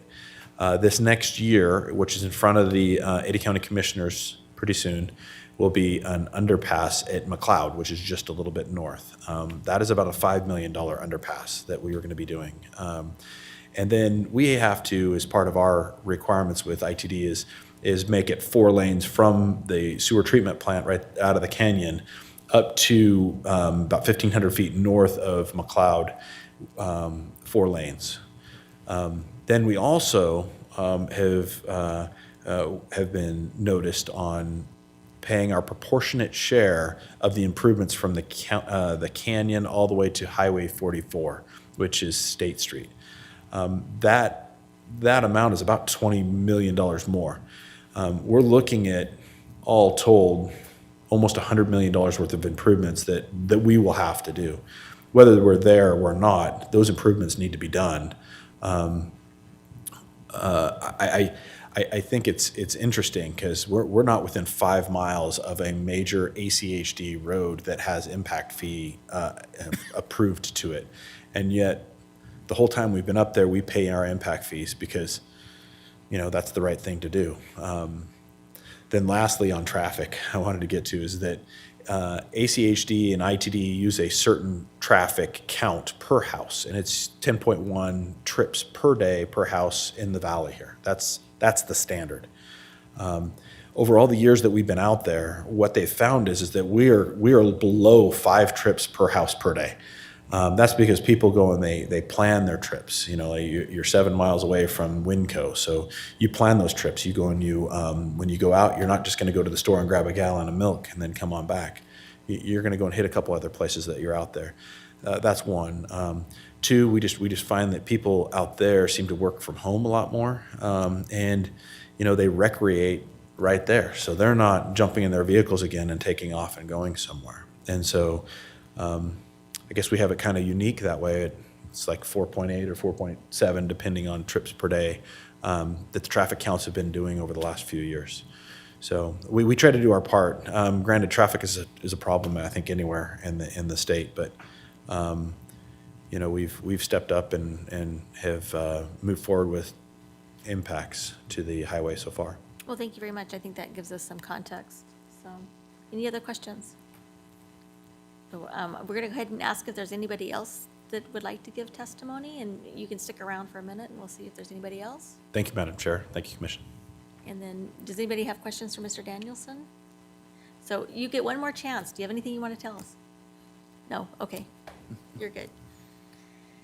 So I'm going to go ahead and close the public hearing. I'll open the floor up for a motion.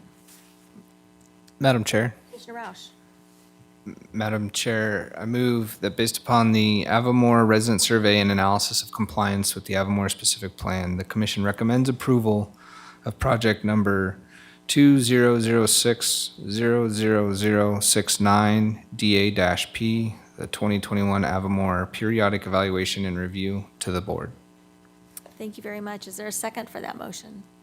I'll second. Commissioner Exton seconded the motion. What discussion do the commissioners have? Any discussion? Madam Chair, I think, you know, there's, I feel like getting 100% on these surveys, you know, there's going to be, the timing might be just not right for somebody who, you know, or whatever. So, you know, those survey results are pretty impressive. And you know, they've done a very good job in the development of the project from what I've seen, you know, as a neighbor in Ada County. And so I appreciate that. And the information that Mr. Danielson provided, you know, provided some insight into, you know, issues that it seems like the applicant or Avamore is tracking and is well aware of, and they're addressing. So that's why I'm in favor. Commissioner Birch, do you have any comments? I do not, thank you. Thank you. I do want to recognize Mr. Danielson. That was a pretty complete package, so we appreciate it. So, if there are no more comments, we'll go ahead and call for the motion. All those in favor of approving project number 2006-0069, please say aye. Aye. And, Aye. and any opposed? And I'll vote aye, so there'll be 5 commissioners for and none opposed. And so, thank you very much. And I think our next item is to review transportation action plan update. Cool.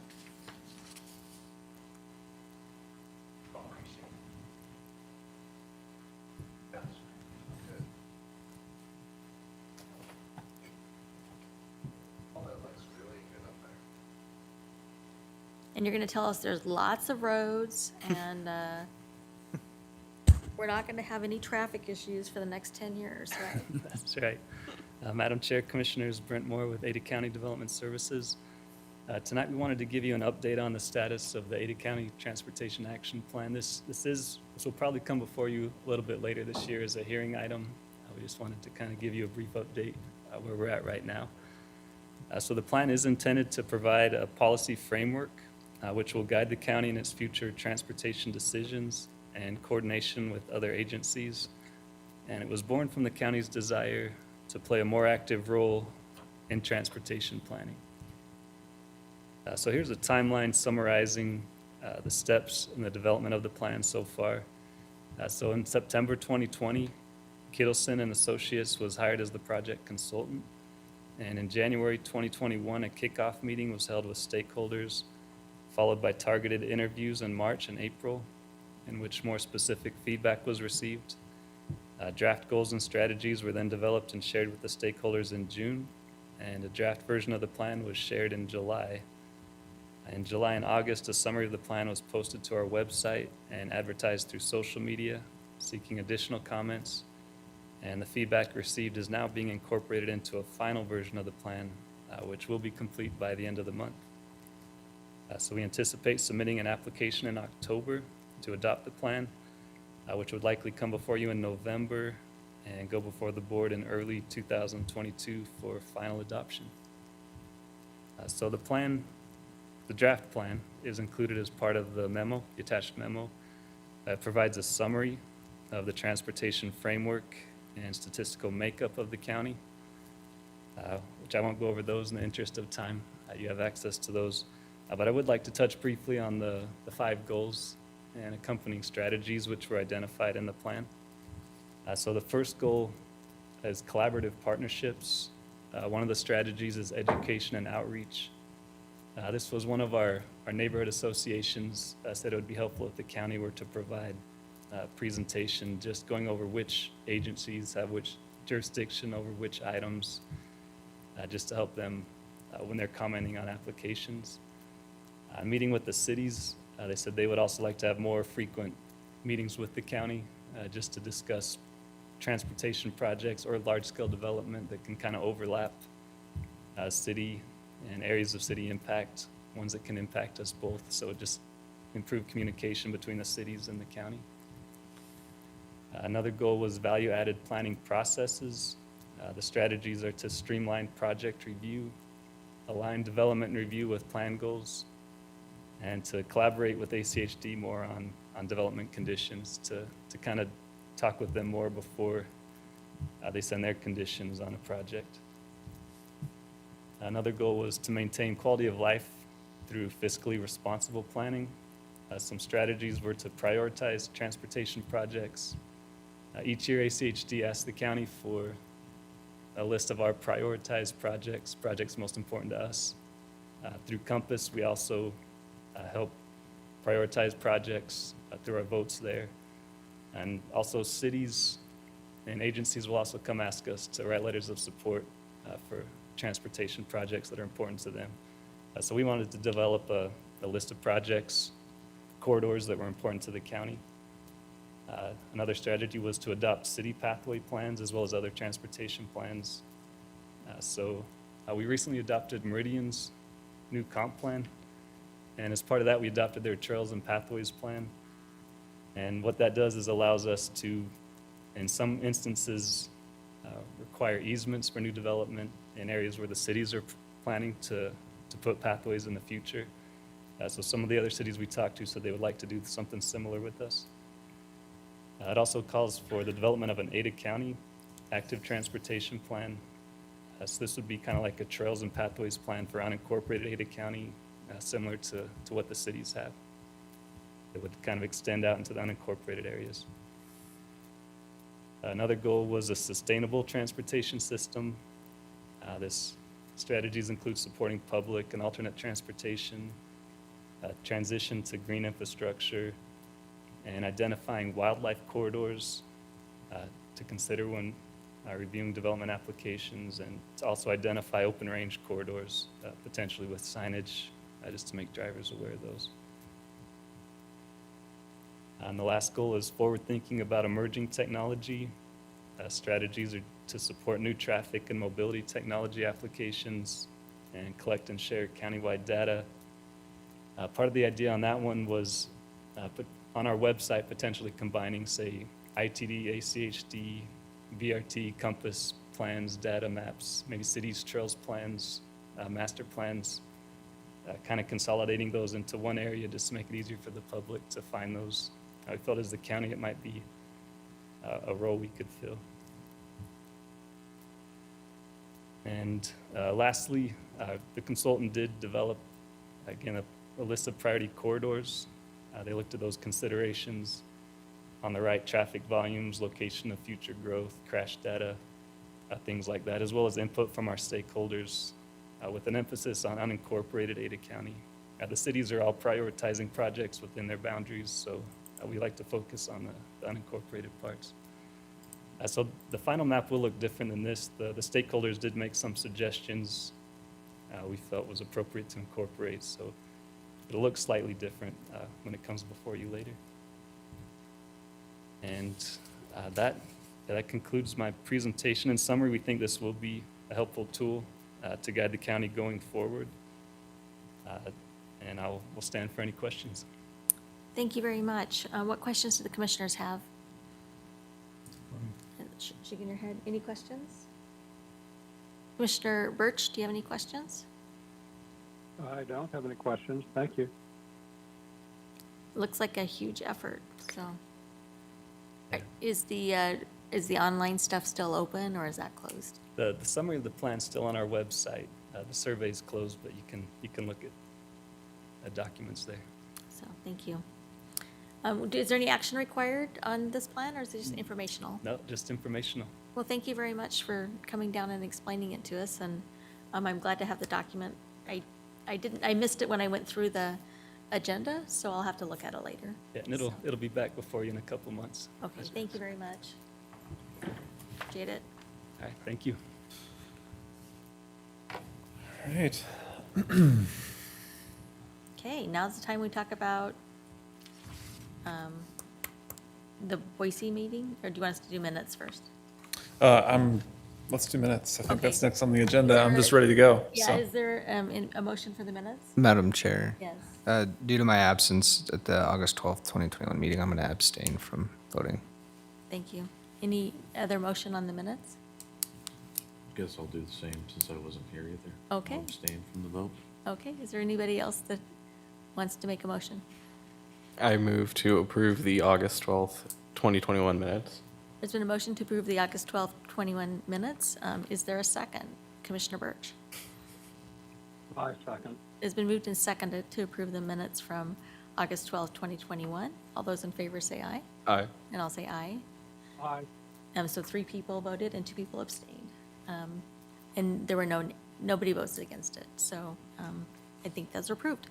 Now we'll review the County Commissioners meeting on September 8th. Yes, thank you, Madam Chair, Commissioners. So there were a few items last night. One that we've all been working on for a long time, the virtual neighborhood meeting and public hearing ordinance, ultimately finally approved. And quick summary of what we landed on.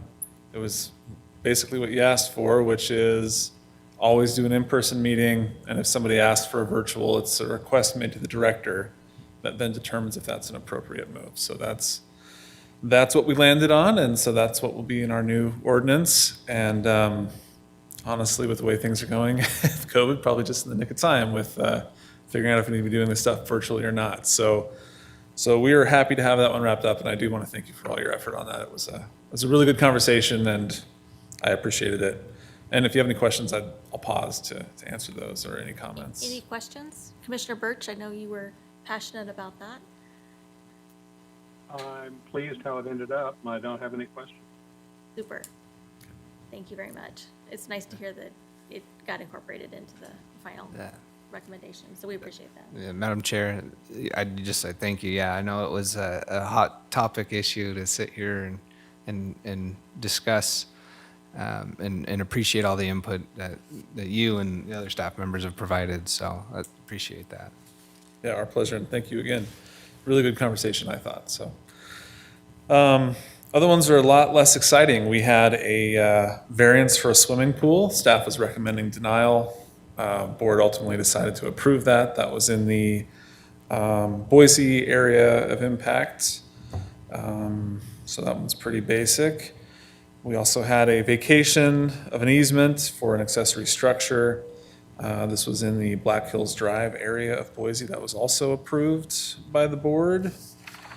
We had a subdivision preliminary plat for 3 lots. This is out in the King and Locust Grove Road area of CUNA. That was approved. And then we had a variance for, to rebuild an egg structure that blew down, long history there. Staff was recommending denial, and the board ultimately decided to approve that as well. So that is all of the updates. I will again plug the backup public hearing on the 23rd. We'd really love you to be there with us so that we can go over our new zoning ordinance that we've been working on. Specifically, and we're going to get you a copy of that. The timing is not as ideal in terms of how much time you have to review it. Typically, we try to get you those things, Sarah can help me with this, at least a week in advance. Just the way that all of our stakeholders have lined up in the input process, you're going to likely get that on a Monday, and we'll discuss it on a Thursday. There's going to be no action required. It's really just kind of a Q&A and for you to provide input if you see areas that are of a concern to you. It's just for us to take note of that and figure out what we might do if we're going to retool something moving forward. We will have a presentation by staff and I believe by our consultant as well. So hoping to make that a manageable meeting. Rewriting a zoning code is a pretty major lift. We've been at it for a while. It's probably going to, I think ultimately we're targeting adoption next August, September. So there's a lot of this ahead of us. We'll have a total of 3 meetings like that with you, and then ultimately an application that you will review at public hearing and take action on. So yeah, just making a plug for seeing you again in 2 weeks. And I guess I would really appreciate ask, would our experience be pretty good online in terms of being able to see that, or is it going to be is it going to be visuals in the room that are more important for us to be here? I'm fine with either way. It's not a public hearing. It is open to the public, Right. but we're not receiving public testimony. So I could see you being virtual, that being fine. We might want to have 1 or 2 of you here on the dais, so maybe you guys paper, rock, scissors that or something. I can plan on being here. I just didn't know if people chose to participate remotely. They could do it virtually. I mean, I personally think Less. this in-person discussion is going to be better. I mean, as we've seen, I think we've done a great job here tonight, but it's people talking over each other and trying to it's get hard. questions in. The virtual piece gets a little cumbersome at times. So if we can be in person and that's what everyone's willing to do and we're all comfortable doing that, I think that would be ideal for staff as well. But we're totally open to people being here virtually if that's what works best. I think So, it's good to talk about it, though, so. Yeah. I'll be here. Any other questions? Yeah, Madam Chair, and maybe this is just a little preliminary sorry, it's almost 9, so. Can't think of the word I'm trying to say. Anyways, so as far as like changes and the discussion and requests during these meetings, are they purely informational? Are we to come forth with new ideas? I mean, there's a third party that's providing this information. Yeah, it's purely informational. It is, consider it like a workshop. Okay. Where you could say, hey, I read this, explain this to me, this doesn't make sense. Consider maybe making this change. It's a draft document, so it's that opportunity to do that. You can give staff and the consultant direction, like when we actually see this as an application, we might like to see this, cleaned up or something like that. We're gonna be talking to the Board of County Commissioners in a similar workshop fashion. And then ultimately, after we work everything through with you and all of our we have about 3 different committees that are looking at this at the same time. A citizens committee, a professionals committee, an internal review committee. So there's lots of eyes on this. At the end of the day, we're gonna fold all of that into one big, beautiful document and try to get it to you in the form of an application. And then we still get to make changes if that's what you guys wanna do. So if you come preloaded with a bunch of like, hey, yeah, this has always bugged me, maybe think about that. We would love that type of feedback. We're hoping we're getting it right, but even my staff can attest, we've had a lot of back and forth about what to do with different sections of this. Because largely we're writing the next 20 years of how we do development in the county. So it's not an easy lift. And I will say, testament to Brent Moore and the current and regional planning team, or comprehensive regional planning team that you guys don't get to see too often. We're working on a lot of high-level projects right now. The zoning ordinance amendment, that transportation plan, development impact fees. It's almost 9 o'clock, so I'm probably missing 1 or 2 other ones as well. But that's the other side of our department that's really engaged in a lot of that. But it is a team effort for this zoning code project, so. And that's. It's a living document still. It's not like you're not just presenting it Yeah, to us. It's 100%. still- Yeah, so it's almost more like advisory committee type stuff. We're talking Exactly. over. Yeah, you can, and what we hope to do is walk you through the code itself and then to summarize feedback in general. Like in general, people wanted to see things like this, and here's how we responded. Like that's what you can anticipate for the bulk of the presentation in 2 weeks. But again, it's only a section of the code right now. It's base districts and it's our table of allowed uses for the most part. There's some other things in there. So you're not getting the entire code to think about. It's just a chunked up piece of that right now. But yeah, always feel free to make comments and we'll do our best to integrate them, so. Sounds good. Any more questions? I just wanted to let you know that I will not be available at the October 14th meeting. Okay, And the vice chair is Commissioner Birch. Okay. And so He's got a thumbs up there, so just to let you know, I won't be here for that meeting. Okay, thanks. So, Good to know. any other? Anybody else who's going to be out, it's always great to get an email as soon as you're aware. Helps us plan for quorum. And you guys have been doing a great job of that. Just wanted to reiterate that we appreciate that, so. And thank you very much for dinner. That was awesome. So, appreciate Okay. that. Any other business that needs to come before the commission tonight? And seeing none, I'll go ahead and say that we're adjourned. So have a great week, great month. We'll see you in 2 weeks, right? So, thank you.